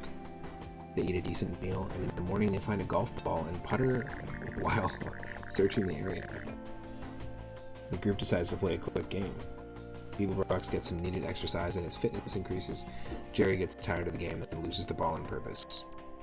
So they don't like the morale, but they got better fitness. That's good. I doubt Canada will be any better than you.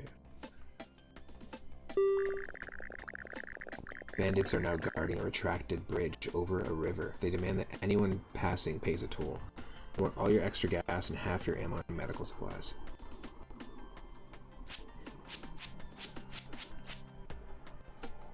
Do we give in? No. Do we refuse and fight? Or do we jump it?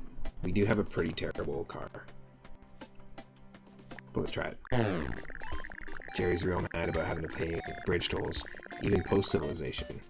She runs right into the retracted bridge, sending the car flying past. The car barely makes it, but sinks like an anvil and smashes into the ground. Chunks of the car fly in various directions. But we're not hurt.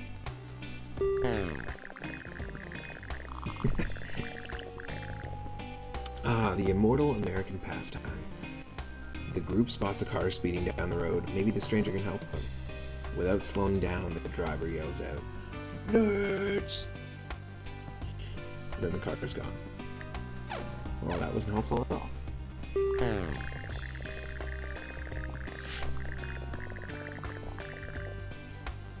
After a long walk, the group decides to set up camp. Unfortunately, the group is assaulted by mosquitoes during the night and they get no sleep.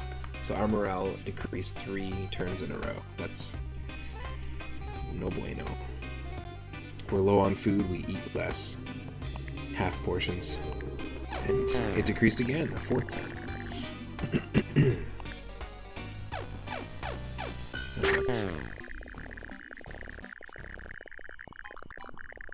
The group runs into a particularly rough stretch of road. There's nothing life-threatening about it. It's just a long and miserable walk. They get bruised and battered in multiple small accidents. Beeblebrox and Jerry are hurt, and the morale decreased again. This is bad. This is not good. We're just gonna collapse. After hours of hiking, we find a car. We gotta find the keys. Okay. Yikes.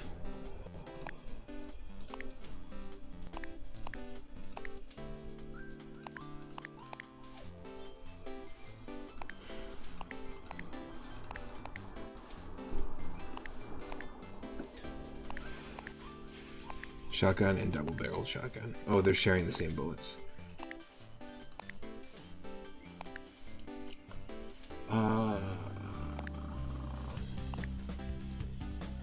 What if you do that?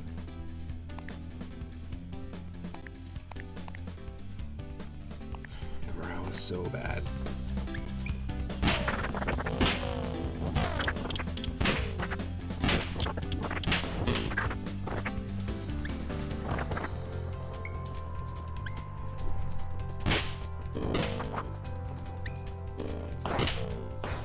So many in here.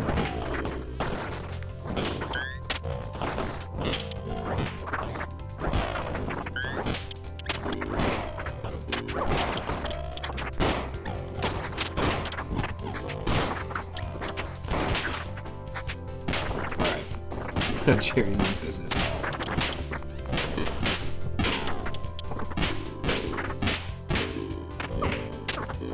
Damn.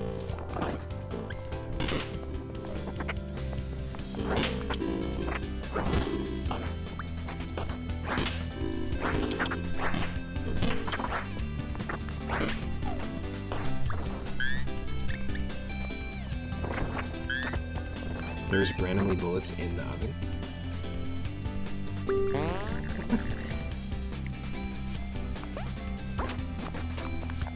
There's nothing wrong with that. Machete, the food.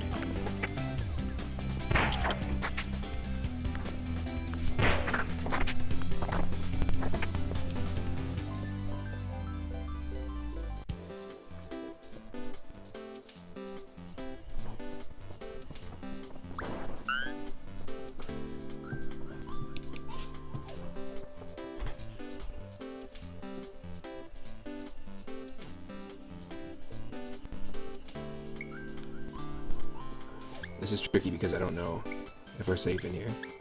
But I kind of want to just wait a little bit here.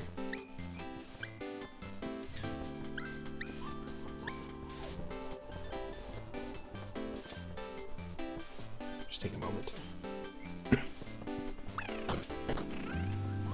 I'm not coming in through here anymore, are they?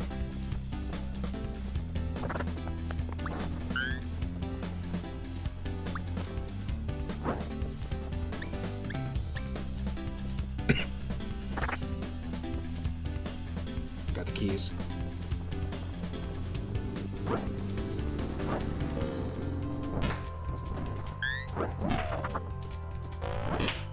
Oh wow, the machete kind of sucks.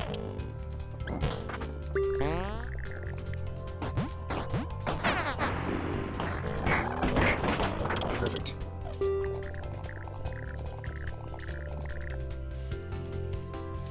Lots of gas.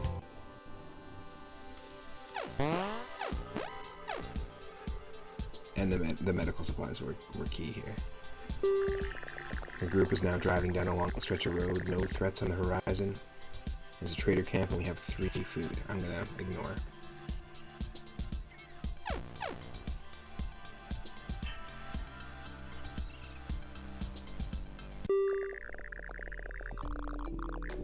Siege alert. Massive siege. We have 1 hour to survive. Yikes.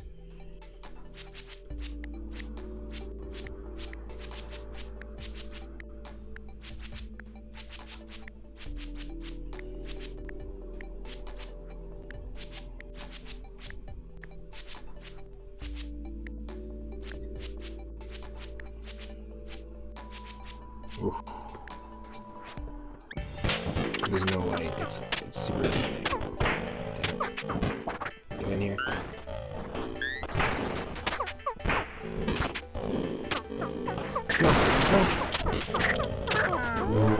No! No!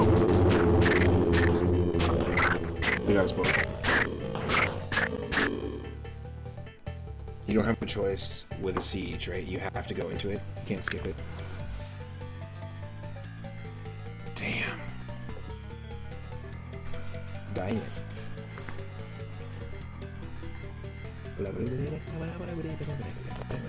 Pretty long run though, and I think we had about 4 days or 5 days left to drive to Canada.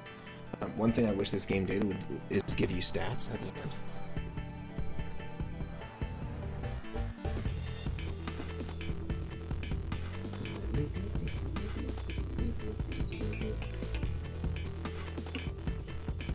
Great music. We're gonna do another run.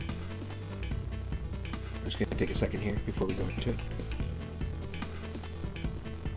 This is a good run though. This might have been one of our best runs that we've done since I got the game.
Alright.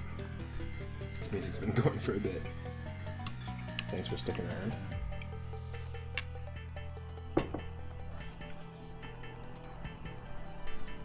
Got some food. Coffee.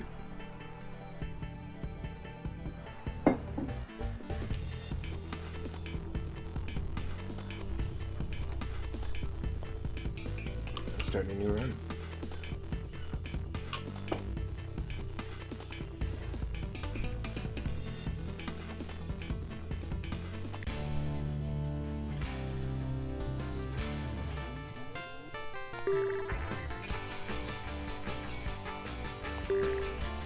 I'm gonna try choosing random characters this time.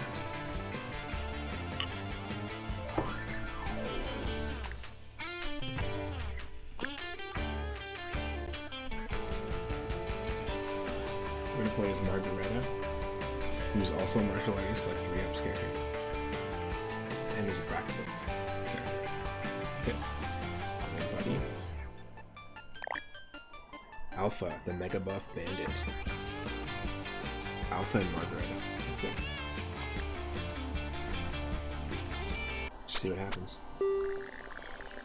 Or Marge.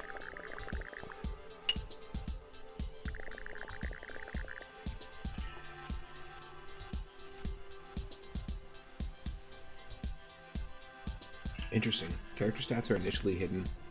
Characters you recruit may be lying about their abilities. So yeah, that's why you have to slowly reveal if someone's shooting is good or medical is good, because they can just say that they're an expert in medical just to convince you. Pretty interesting.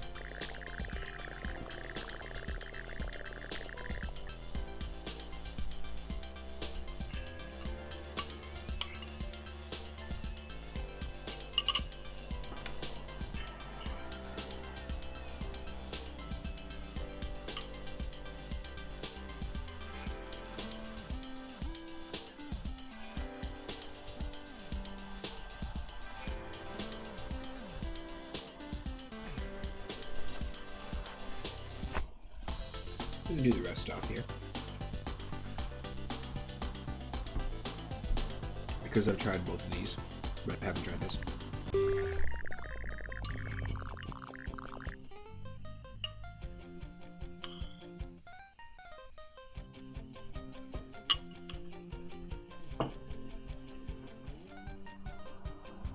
One moment.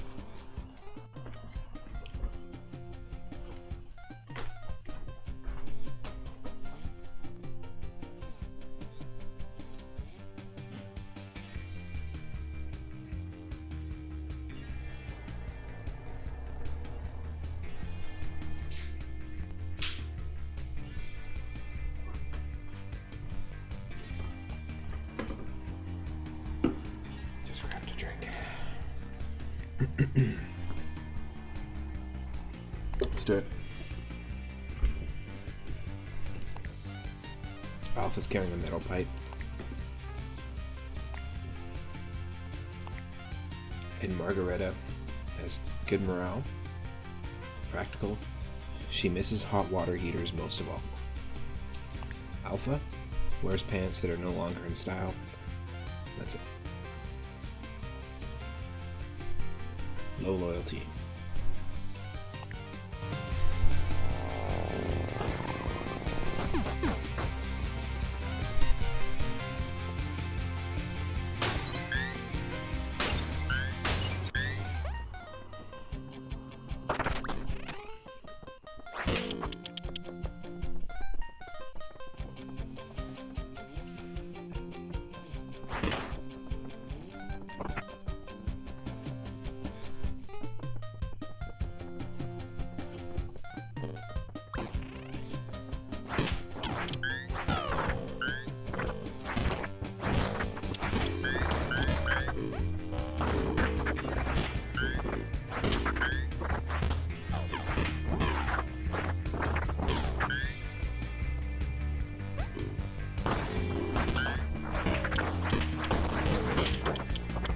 Tennis racket, lots of medical supplies.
Let's go.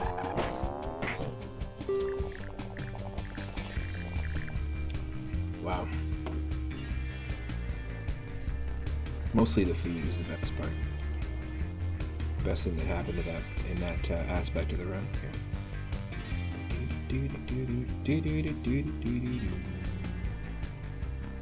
Let's go. It's nearly time to camp, but there's been a lot of signs of bandits today. Someone needs to be awake in case of an attack.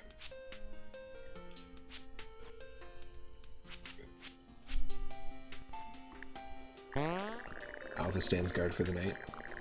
Oh, Alpha's female. She ignores the task and falls asleep almost instantly. The next morning, a bunch of supplies are missing. Damn. But the only thing they took was 2 shotgun ammo and 1 gas. Oh, 4 food, as well as the food that we ate. Gotcha. The group finds an isolated car garage. The sign says Master Tuners. They find some gas and lots of spare parts in good condition. That's pretty great. 49 gas. Let's do it.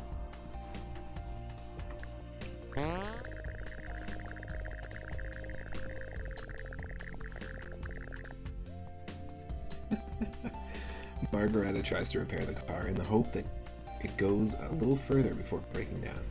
She has no idea what she's doing and wastes a day's time pretending to work on the car. The car runs like it's in good shape. The car looks all beat up, but still sturdy. The mechanical skill is revealed, and it is awful.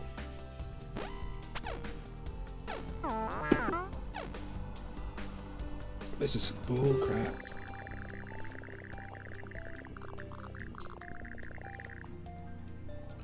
When driving into the city, the group spots a coffee shop. Yes, please.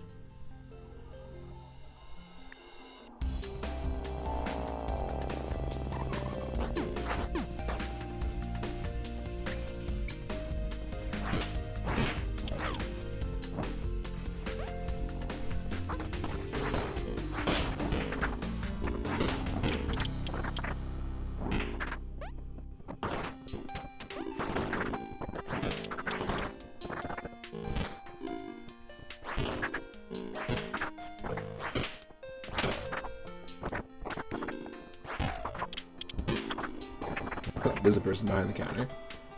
Amazing. Apocalyptic coffee. This enormous and complex coffee machine was built to survive a few different kinds of end-of-the-world scenarios. This is a big part of this coffee shop's marketing campaign.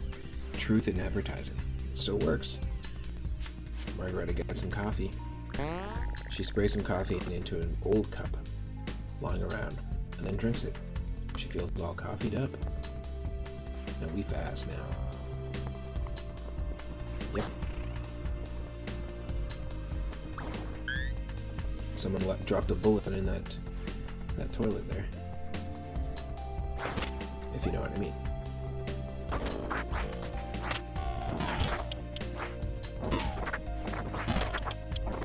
What else can we check out here?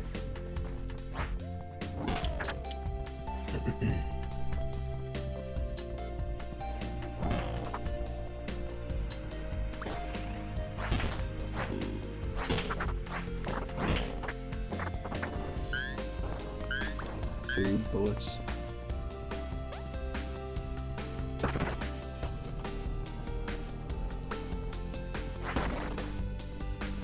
Weird, a sink and an oven spawned like in the same spot on top of each other.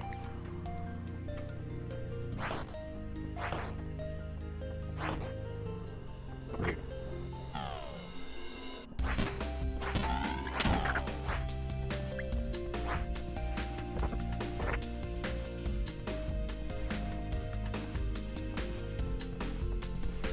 Not necessarily the weapon I wanted, but I'll take it. It does some damage. I'm fine with it.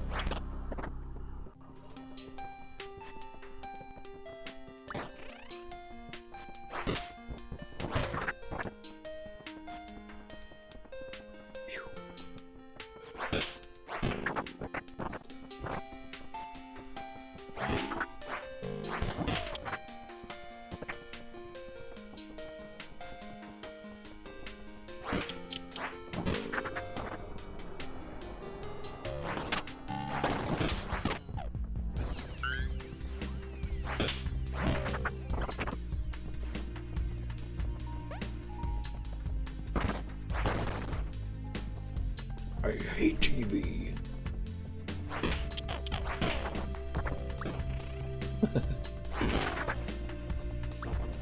Okay.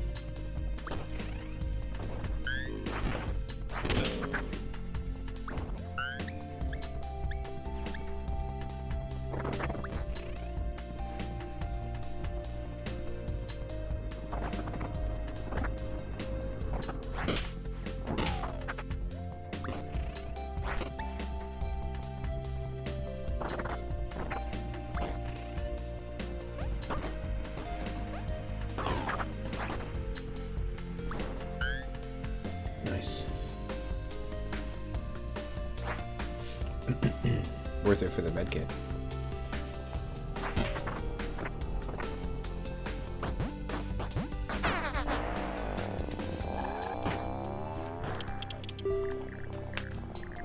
Heck yeah. I'm digging this. I haven't dropped it in the chat yet, but if anyone isn't a member of my Discord server and you're interested, if you're watching after the fact on YouTube, it's the link is in my description of my YouTube channel, but it's also now in the chat. We do regular streams there. I do streams of this game, but also a ton of different things, including retro cartoons, Saturday morning cartoons style streams with retro commercials.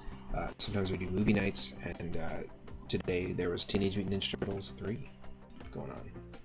So definitely, if you want to drop in, anyone's welcome. Feel free. We got that driving range again. Second golf moment. Actually, the first golf moment that we ran into in this game was a mini golf. So this is the second time we've run into a golf situation. We're actually at the driving range.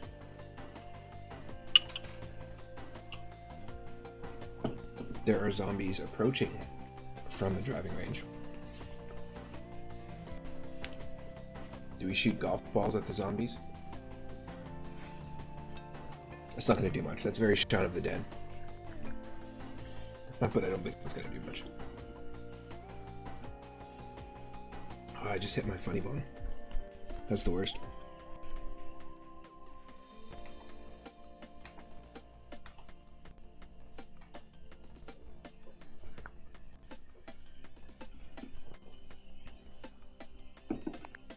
Let's prepare for a siege.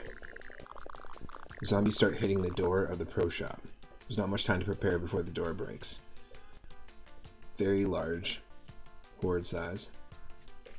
1 hour. It can go by quick.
Ah! It's terrifying. No! No! Oh, the siege is over. I can try to escape now? I think one of us is dead.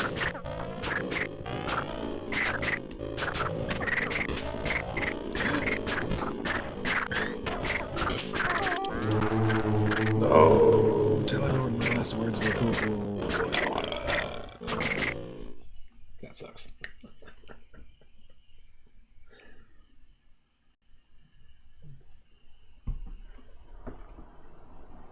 I mean, it was a risk to just go into the siege like that, but still.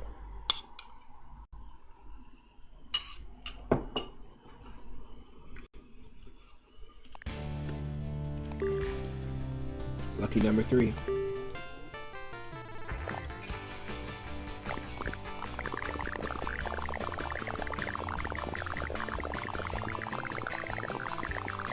That's pretty cool.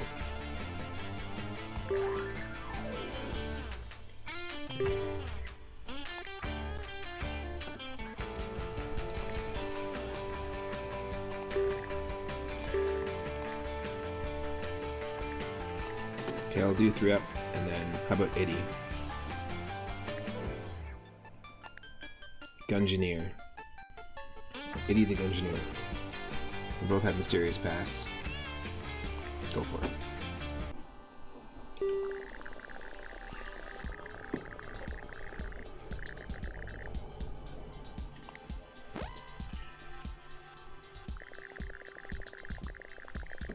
First location.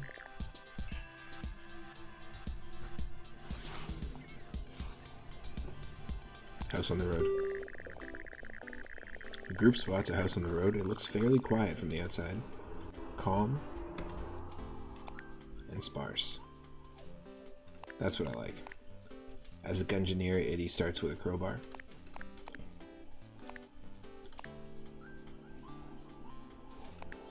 Three up misses hot water heaters most of all. Eddie has a noble bearing.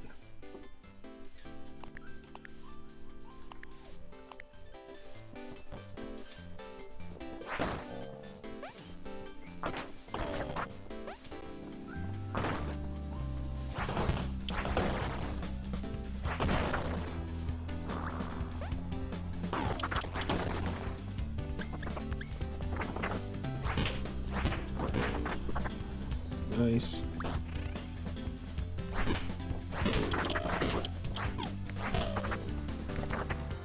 I think as a gungeoneer you can like mod weapons and stuff. And you got good shooting stats. Wanna pick that up? Wanna pick that up?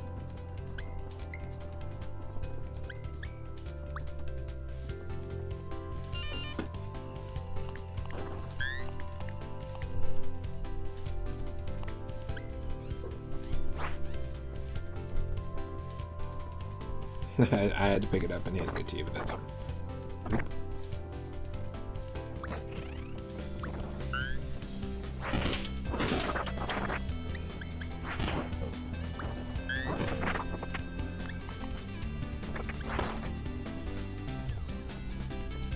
Butter knife.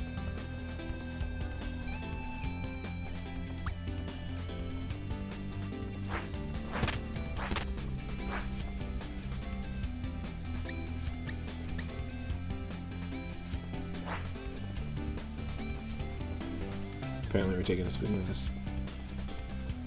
Spoon! Any of the tick fans out there?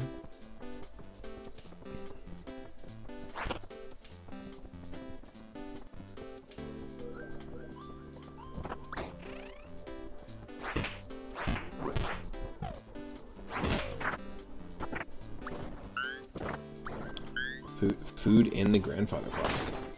Now that's new. What kind of food would you keep inside a grandfather clock? Chips? Chuppies?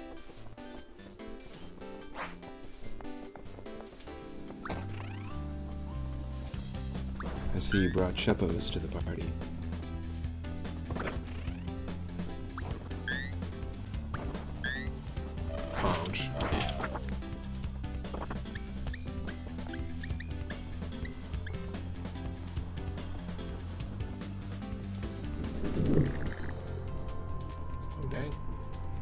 That's some thunder.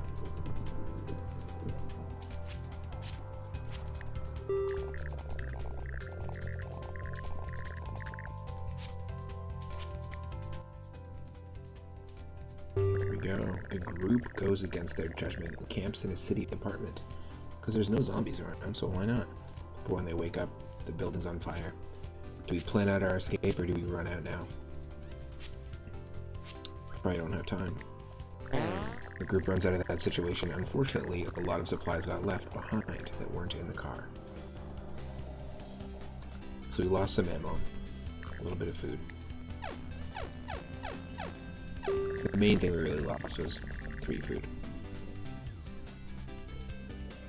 The group finds a gun range. It's empty and mostly picked clean of supplies. However, they find some shooting targets and a working pistol. We can search for ammo. We can carefully train one person, or train the group haphazardly. Let's try. Carefully train one person. Itty, because I can't even use guns. Itty gets some time to practice shooting. The targets were even zombie themed. The shooting was not good to begin with, but it's getting better. Good training moment. The group dives into a city. The group drives into a city as it starts to get dark. Try not to lose track of time. Sluggish, we can go to the pet shop or a police station. I say pet shop, because we might be able to recruit an animal. That would be sweet.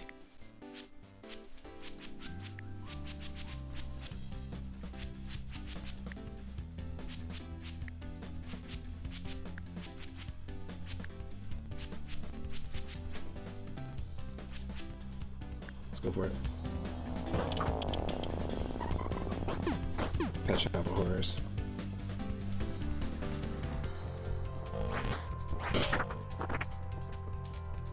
Oh.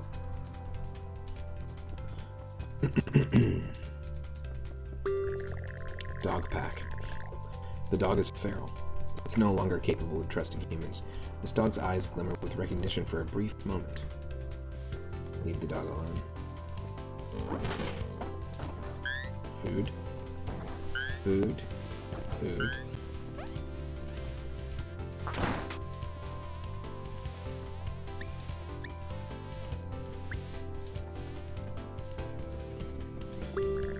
This dog is also feral. A little pug. Hey, if it gets us...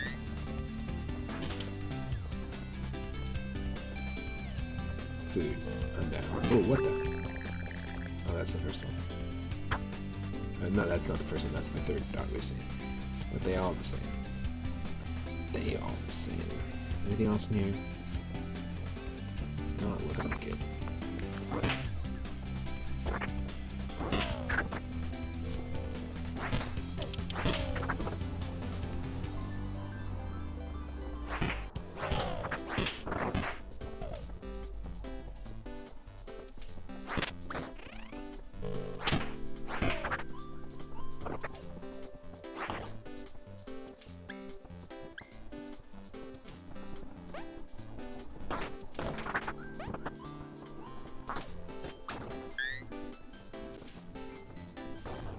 Nice. Definitely worth exploring to check out this house.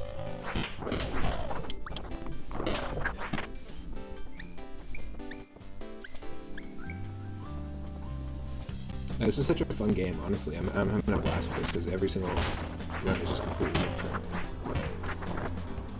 It's getting darker. We should just get out of here. We didn't get a chance to recruit anything. That's fine. Got some food and some ammo. Some of that, like, recouping some of the ammo we just lost. Remember fun? I remember fun. And I missed fun.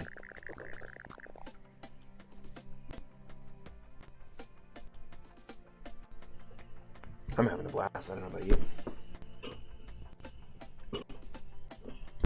No more creepypastas.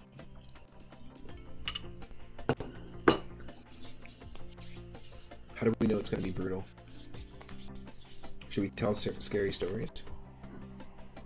I mean, personally, I'm really stoked for all the spooky streams coming up in September and October for the channel.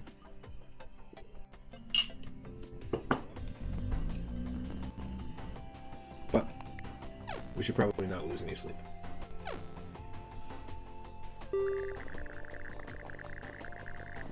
Oh yes, the Battle of Garbage Mountain. The group spots an extra tall pile of garbage near some buildings. It's maybe over 12 feet tall. Littering got pretty bad near the collapse of civilization. An extra large can of baked beans is stuck near the top of the pile. It shines like a beacon of hope. Climb that garbage pile.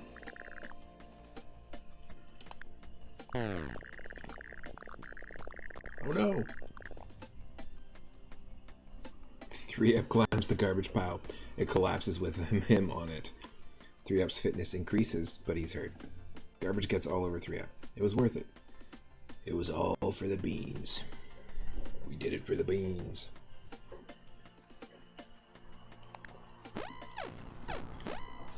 Fitness increase and food. I'll take 1 morale decrease for that.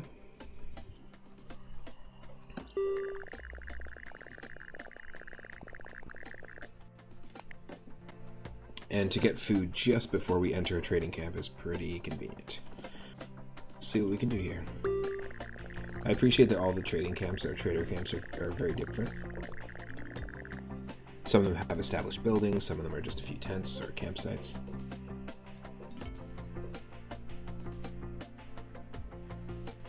The group sees a woman standing near a stockpile of crates. The crates seem to contain a large amount of food and drink. I got food. I'm looking for some great weapons. Interesting. She takes a quick look at what 3-Up is carrying. She doesn't see anything she wants. However, there's something you can sell on a different character. Ooh. Okay. Well, let's play Ziddy. Hello there.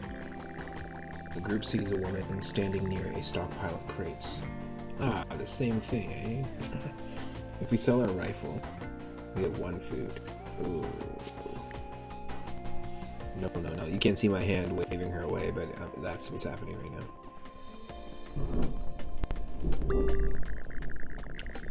Instead, there's a medicine salesman.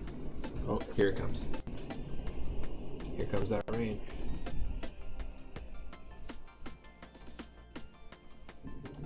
Wow, that was sudden. One second.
Pretty wild. Just all of a sudden, we had that thunder and then rain. Very cool. Okay, I'm back. The group finds a man claiming to be a traveling medicine salesman. He's carrying 2 suitcases of medical supplies. He offers 1 medical item for each item of food. You have 9. 5 med packs, though, is pretty nice. It's not a bad deal. We just need more food, but if we trade the cowboy rifle, just keep the pistol, it only gives us 1 food, so that's not going to give us any more med packs. But what does this guy have to say? An axe merchant. The group meets a strange and menacing figure. He or she is wearing a mask and a robe. We can get a hatchet.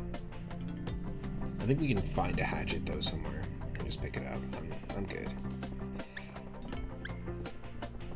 Let's move forward. Wait, hold on. What's down here? Alas, poor Tawanda. I knew her, Eddie.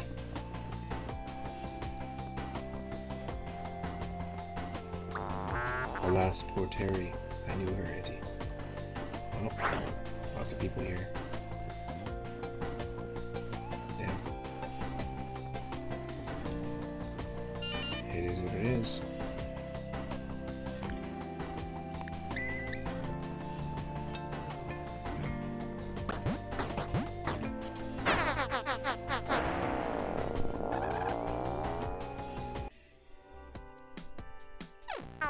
Looking at the purple sky.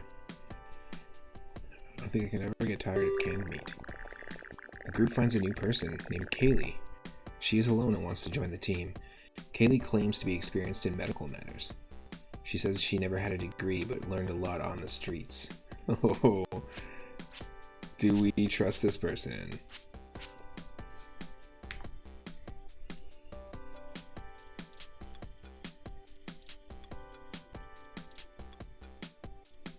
Oh yeah, I've got a degree of common sense, and of course, some amount of street smarts. But no, I don't have a degree.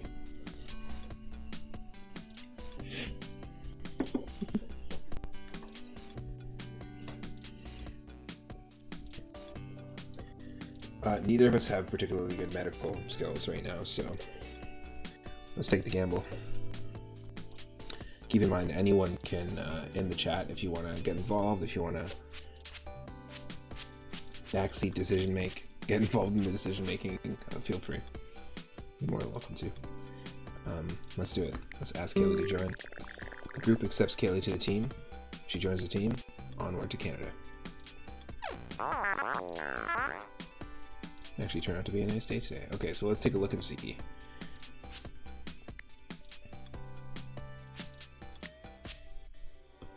Kaylee. She's holding a rusty machete. Uh-oh. I've got a lot of medical street smarts, with a rusty machete in one hand and the claim that she was once a celebrity in another. Oh, excuse me. Not exactly the... What's she holding? Just that, yeah. Here, let's go with kitchen knife. Yeah.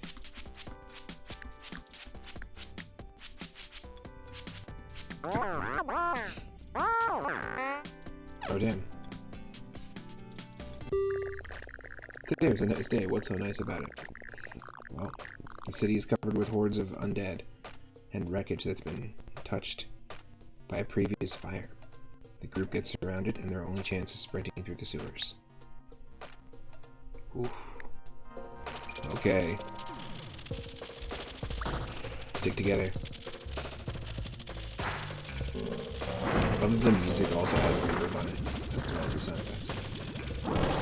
The instruments. It's pretty funny. The sound design and the water level as well. The sewers.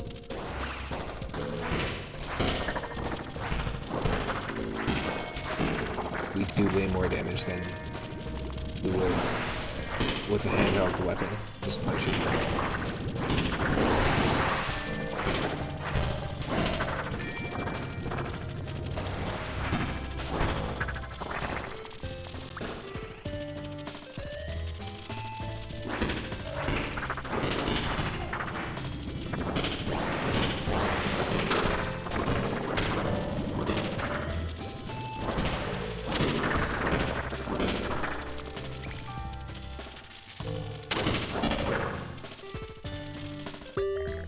Ooh. I'm out of here.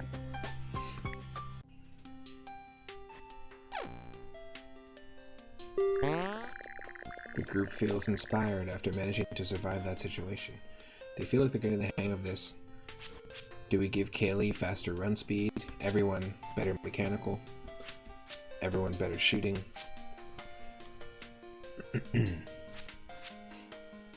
Let's go with morale. I think this is a good way to spread it around.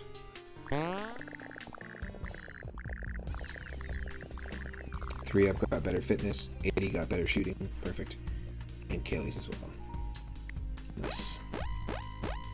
That's a good outcome. Exhausted after an extra long drive, the group scouts out a camping spot, falls asleep immediately after. They eat a decent meal.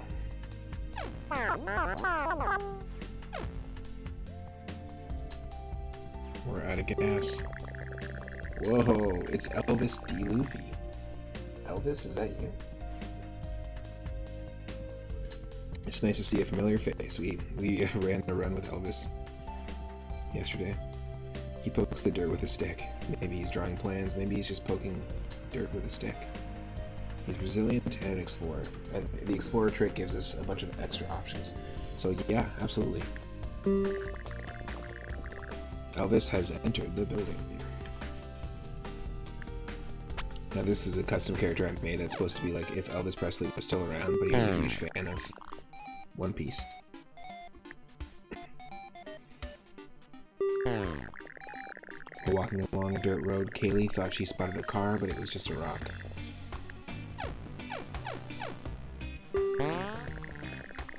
Eddie noticed some fish in the water, tried their luck by catching some fish by hand. By some miracle, Eddie was able to catch a decent-sized catfish, so that whole morale decrease was gone. Perfect. Opportunity to get some gas and find a car.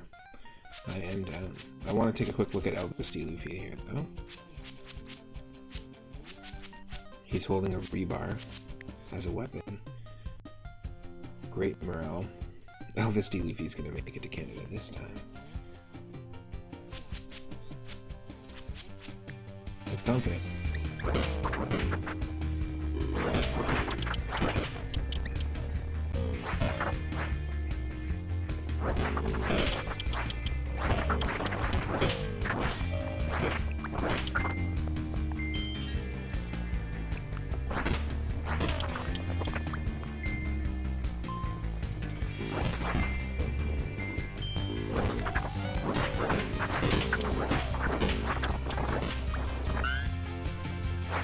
There's food in that car.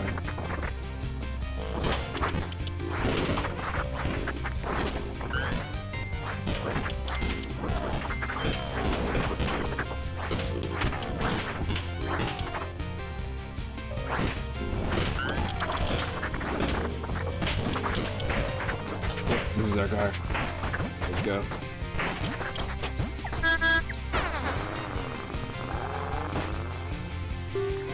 That one lone zombie just wandering in front of us.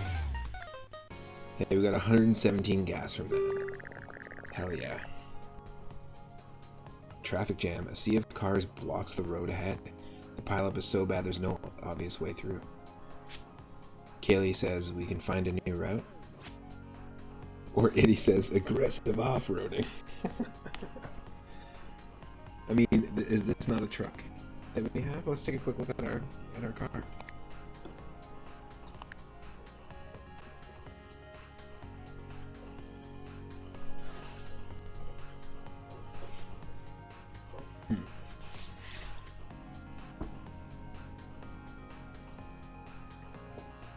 try and find another route? I think we'll do that. There's also like a ton of different game modes in this, by the way. We're just playing the standard Death Road normal, but there's so many different game modes.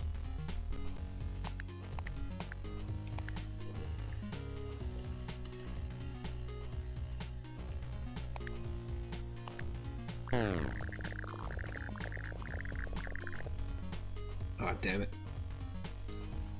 We decided to make a detour. The route ended up being total garbage. The car was damaged.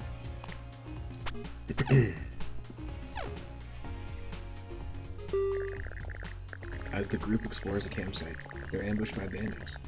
They brandish makeshift weapons.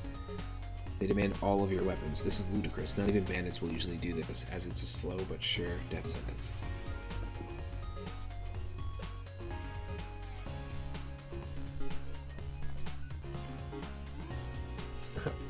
Do we fight them? Yes.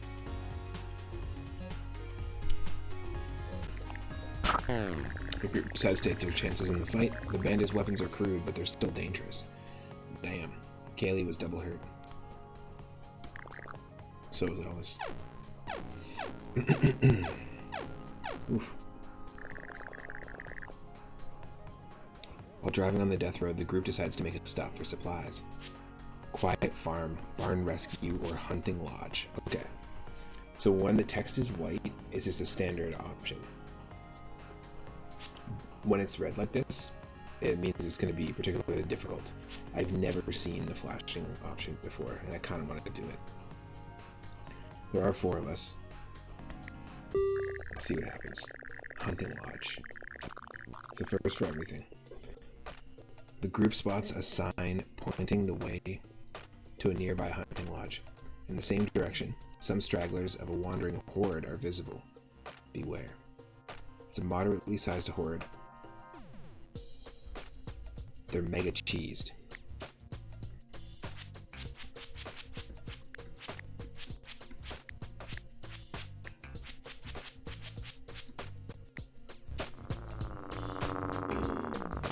How cheesed?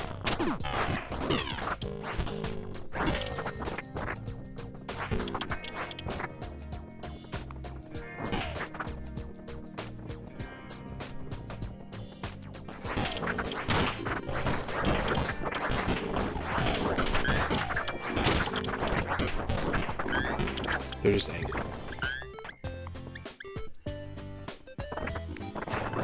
Andy's arms. It's the Andy's arms.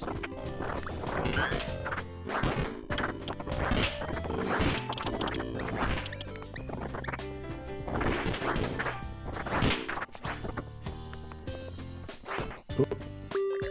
Stuffed bear. A huge stuffed bear looms in the cabin. 3-Up wrestles it for a few hours. 3-Up searches the bear quickly. Yes. 3-Up searches the stuffed bear on a hunch. There's a bunch of food and medical supplies hidden in the flap behind it. Heck yeah. +5. I'm in. That's nice.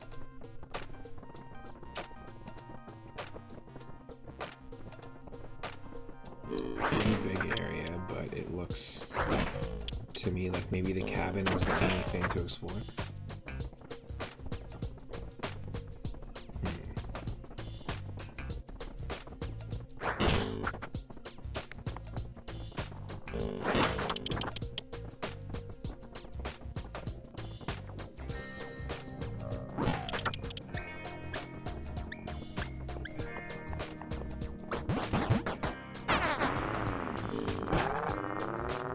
Hey, man.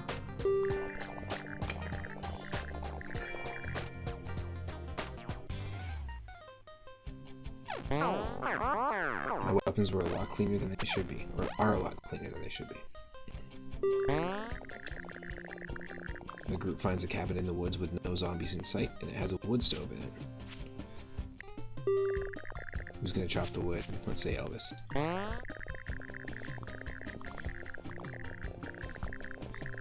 Elvis's strength increases, and everyone's morale increases. Well, not Kaylee's. healing up. And now we can go to a busy park with a car, a cabin rescue, or the bookstore. The bookstore could be pretty interesting. Let's take a quick look at our vehicle status right now. Our chassis is pretty bad. A new car could be nice.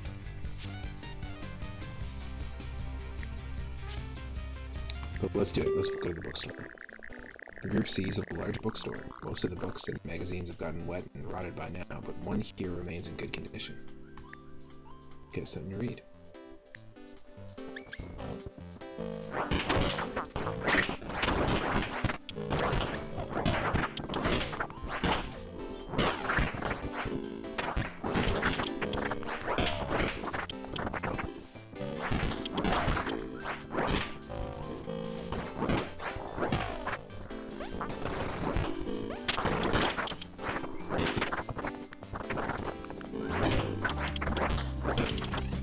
Oh no.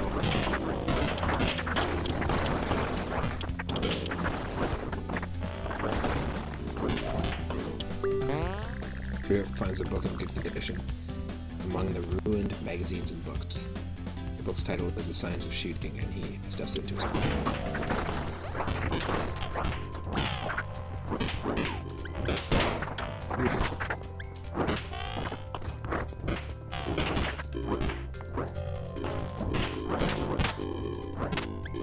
Come on, guys. This way. Follow me, Straw Hats.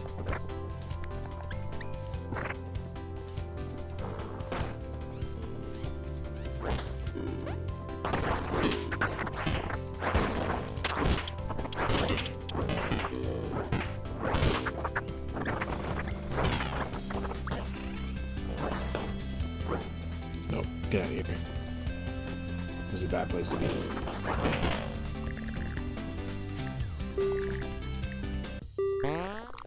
The group now has the book, The Science of Shooting. Everyone gets a chance to read it and learn some new things. Elvis's shooting increases. Kaylee's shooting increases. And Iddy's. So Iddy's got the best shooting right now. And the only gun weapons, so perfect. That's how it goes. The group continues to make progress along the death road, and as long as one person remains alive, the dream of Canada lives on. We got a lot of food to trade, so this is an interesting situation. We find a man near a rusted truck. He offers to sell 10 units of gas in exchange for every food item. We have 77. I'm gonna say we don't need it.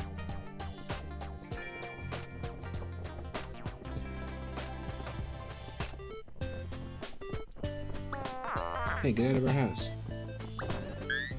Oops, I stole me a bird. I took a bird. Took a bird. I stole a bird. Bird. Good food. Ooh, the last anime sale. This man is selling anime and anime accessories from a converted food truck. I am doing my part to keep civilization together, one anime sale at a time. We can buy an anime figurine for 10 food. That's a lot of food. Buy Windstar for 15 food. Is that an anime?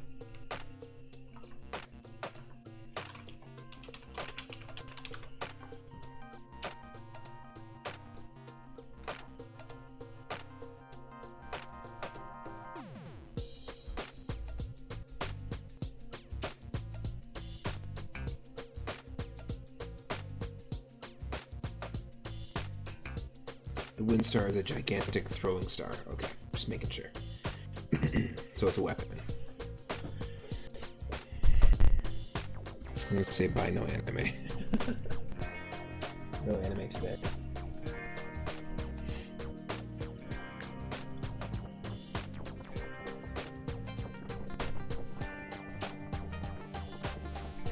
The group finds a dumpster.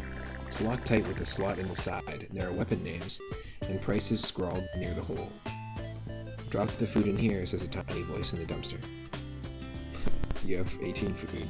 We can get an Uzi for 15. That's a bit insane.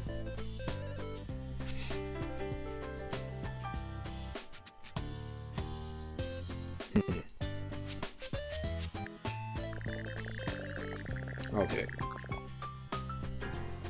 Wait, was the pin still on? I hope so.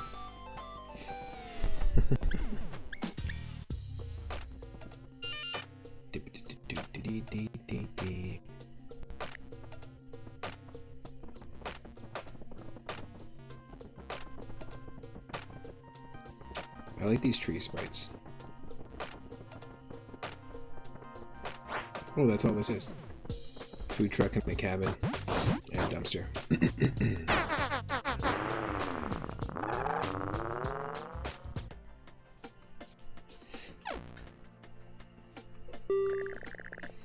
The group meets a man trying to repair his broken car. He clearly has no idea what he's doing.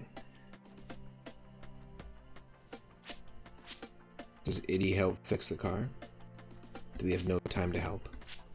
Or does Kaylee steal the supplies?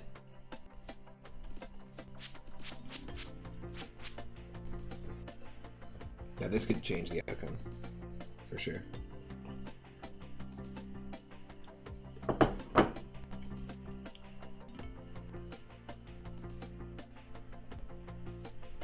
Oh, wow.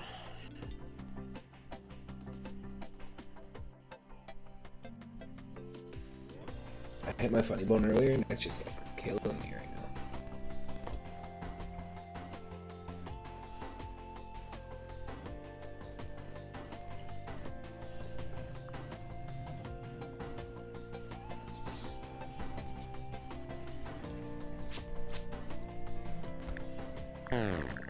Oh, Kaylee easily robs a stranded man of his supplies, even his wrench.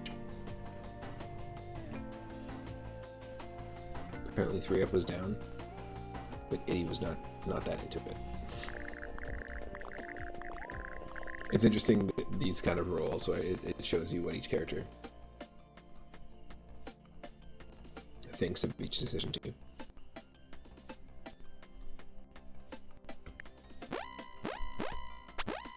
But we got more food and more ammo.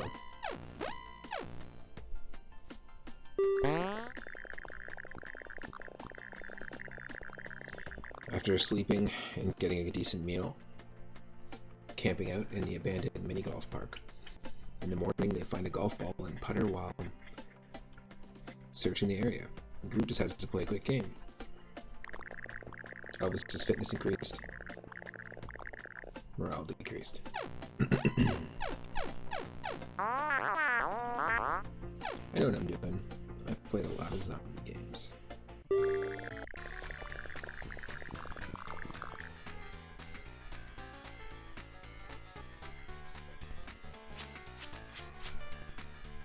Let's go to the gun shop.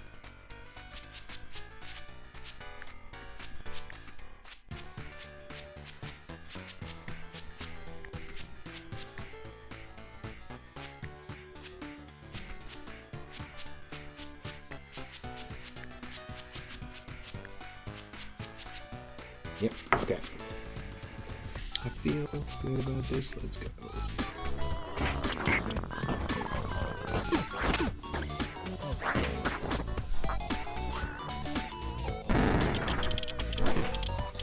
Why not?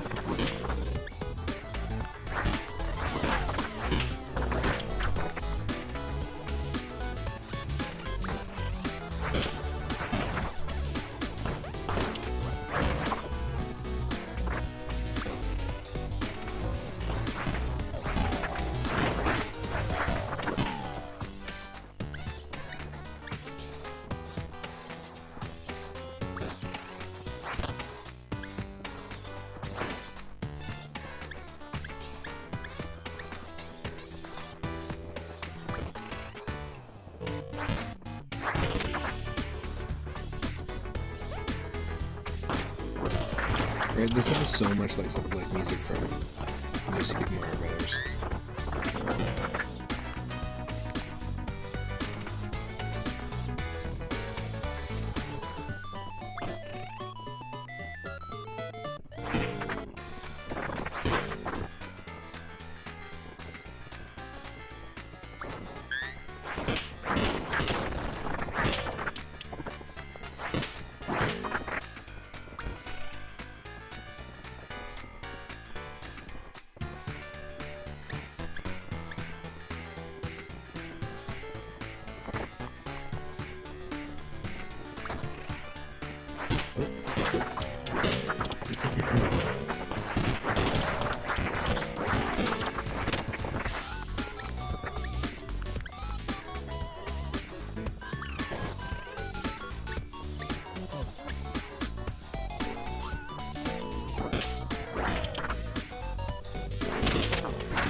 A lot of zombies in here.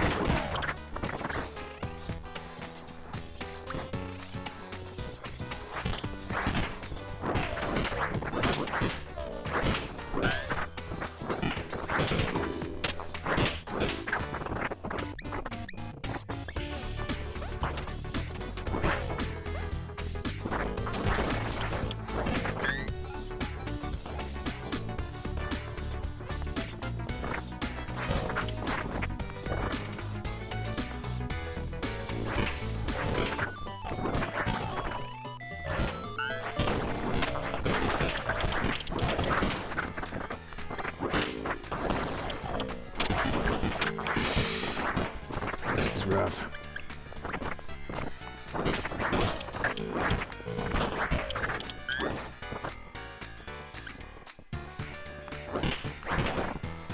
A lot of zombos.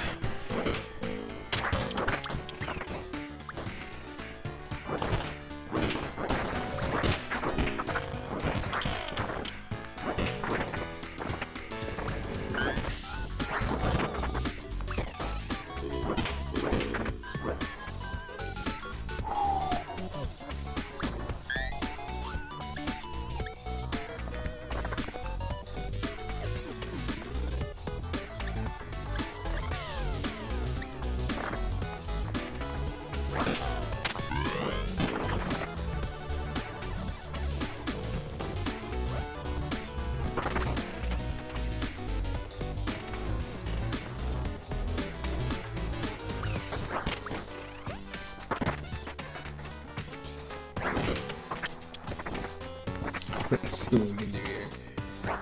We didn't even get to the gun shop.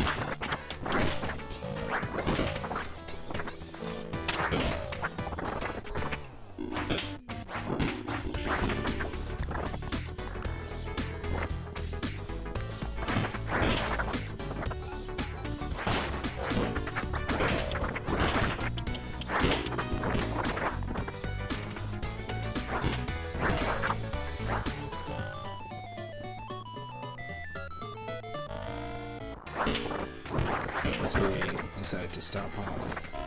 Must just be a tall map. This isn't a gun shop either, but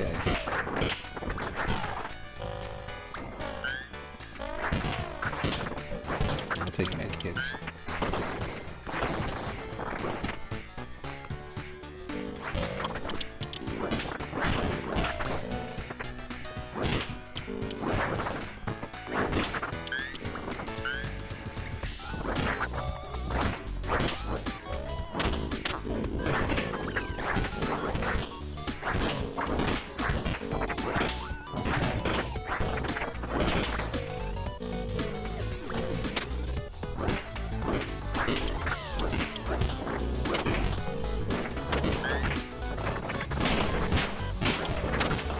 Yes. I don't know why you didn't pull the gun over there.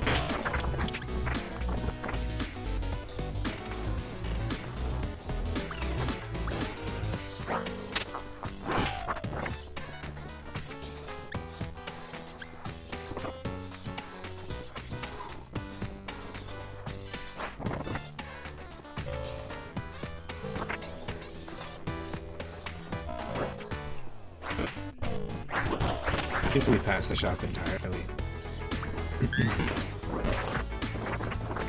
Did somebody say past the shop?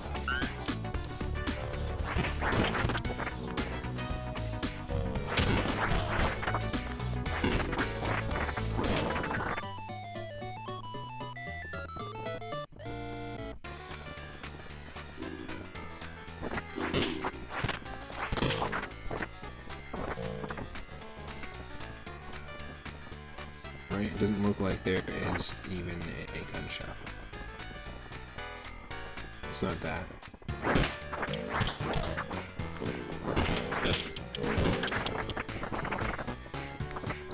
That's not accessible.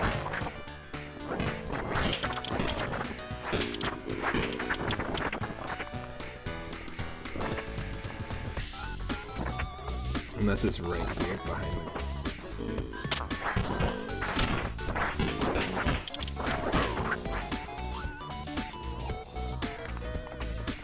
I'm gonna explore this.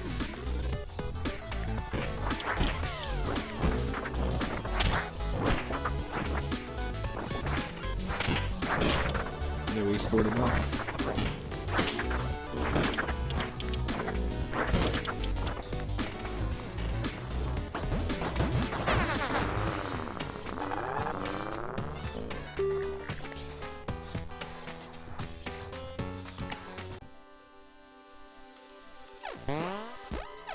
Get some healing in there. The group stumbles upon a Swole-O-Flex home strength and fitness machine. You don't see these much anymore after all the lawsuits against it and the government ordered recalls. Pick someone to use the Swole-O-Flex and you'll probably get killed. Stay away from it. I feel like Elvis would want to get Swole. It clamps Elvis in place for its innovative gymnastics simulator. A high-tension cable snaps free and it whips around. There's no time to react to it. His fitness increases, but he's hurt. Finish the workout. It starts as patented automated total body building regiment. Elvis's body makes audible snapping and crunching sounds. How horrifying. The strength increased though. He's hurt. I could sure go for anything else right now.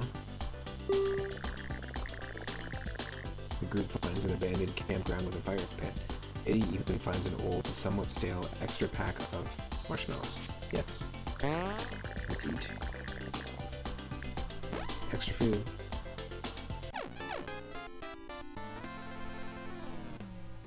Things are changing. The group finds a street in a town that has traps all over it. Pits with blankets over the top, snares everywhere, spikes on barrels, a door with an obvious guillotine over it. And these are just the visible ones. Send a scout to explore for loot. Kaylee starts scavenging through the town, avoiding traps to the best of her ability. Oh no. We should have known to not send anyone, to be honest. But I wanted to see what would happen. Her ability at avoiding traps isn't that great. She gets shredded bad. Damn. That's unfortunate. The group continues making progress along the death road. As long as one person remains alive, the road to Canada lives on. This is the trading post in a Yalmar. I love it. The group sees a woman standing near a stockpile of crates. The crates seem to contain a large amount of food and drink. I got food, I'm looking for some great weapons. How much food?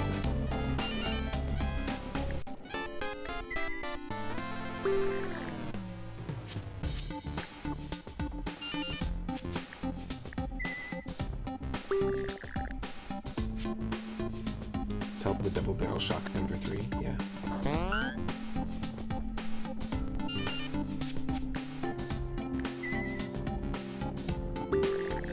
The group runs into someone selling extra rifle ammo. 6 rifle ammo. For food.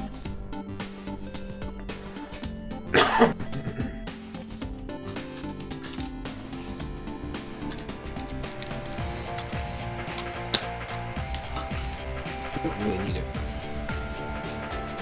Actually, let's take a look.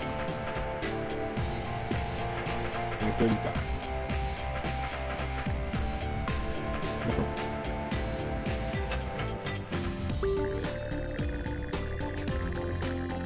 This rifle-wielding woman claims she used to train others in competitive shooting.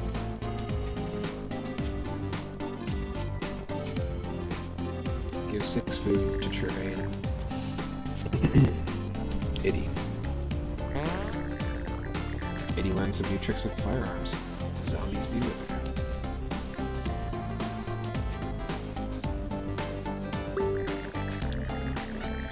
This trader is waving a sturdy military flashlight around. It's an old business trick to draw on customers. It pays to be prepared.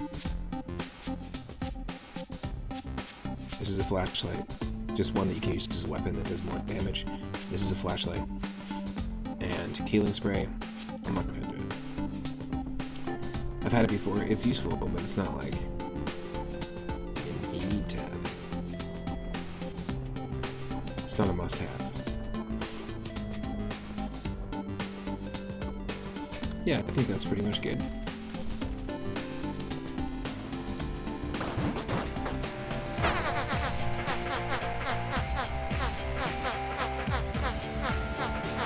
Wow. There we go. Yikes. That's a scary thing.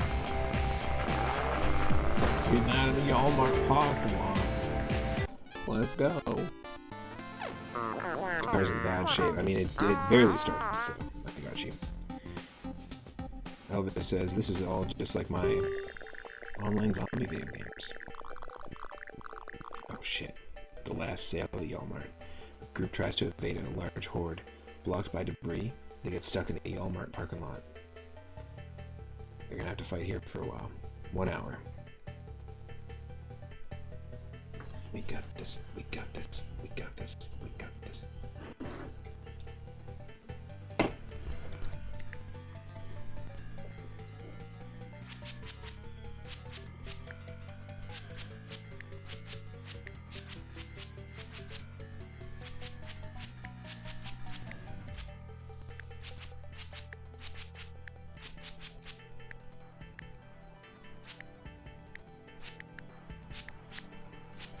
You can lock items so that they don't pick up an item to replace it, which is kind of interesting.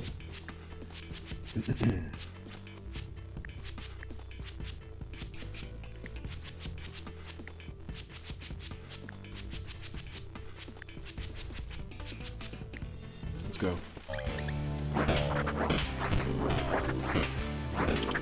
Do you think we should go inside? Yeah, because there's stuff in here.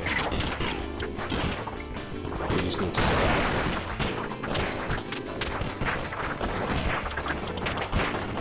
We got some food.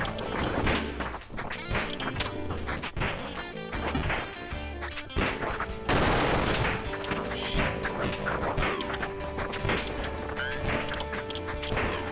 I'm not taking the hockey stick.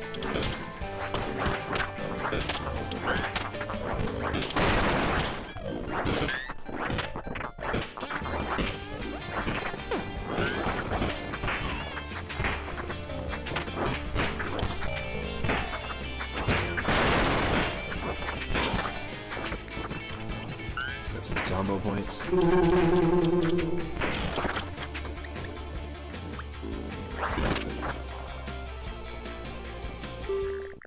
Siege is over. Nice.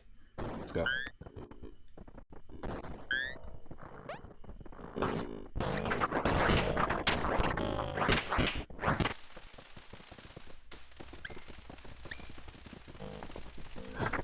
Where's our car?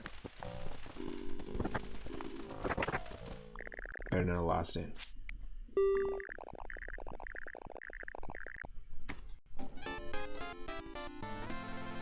There we go. Close your eyes, it's cat food. It almost tastes like tuna. If you close your eyes, it almost tastes like crap. Just the dialogue. +2 strength on 3 up. Medical. Fitness. Morale and random skill gain, I think. Spread it around. Everyone's got good morale. My shooting sucks, doesn't matter. 80's medical increases. And Elvis's shooting increases. Works for me. Car's broken down from use and abuse. I won't start up again. 80 attempts to fix it. Nope. Didn't work. While walking through the woods, Eddie isn't paying attention to where he's going and falls into a deep puddle of water. His gear is fully submerged, putting supplies in danger. So we lost some ammo. The group spots an old boot. Get that boot.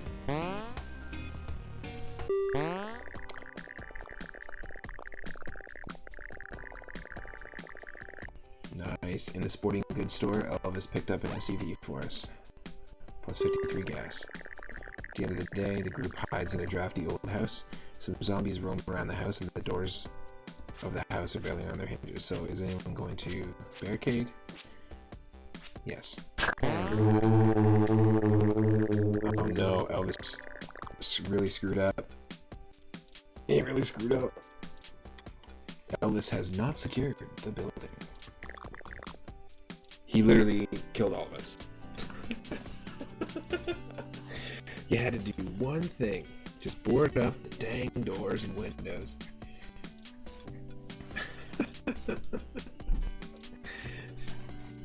Wow.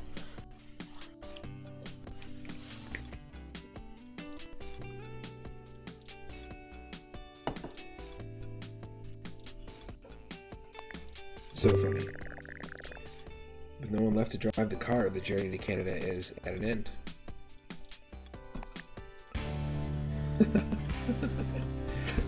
Okay, well, at that note, this is a good time to call out. We did 3 runs, I believe, and I like doing things in 3s, as most people may have come to notice while watching. But this was really fun. I'm glad that I'm able to stream this with no issues with frame rate and stuff on Twitch. It's one of my favorite indie games of the moment, even though it's not a brand new indie game. I wasn't sure exactly when it came out, but I had a feeling it was like 2017 or something. 2016 is when it first came out.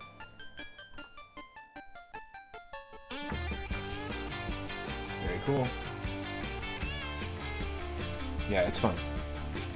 You'll definitely see me playing a lot more of this, especially throughout September and October, because we're going to be doing 2 months of Halloween-themed, horror-themed content. It's mostly going to be retro stuff, retro cartoons, retro Halloween specials, retro commercials, and retro video games, all about Halloween and horror themes. I'm going to raid someone, and I'm going to be hanging out in the Discord for a little bit of a YouTube watch party if anyone's interested in joining. Thanks again to everyone for hanging out.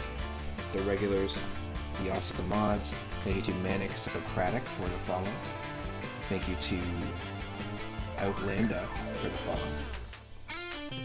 And thanks to Baked ZD and Monstrous TH for the recent subs, recent bits, and everyone for taking part.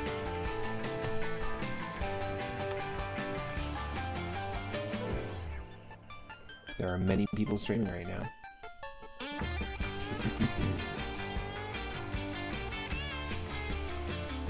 Hey, Spirit Buddy is hanging out. Let's go over there.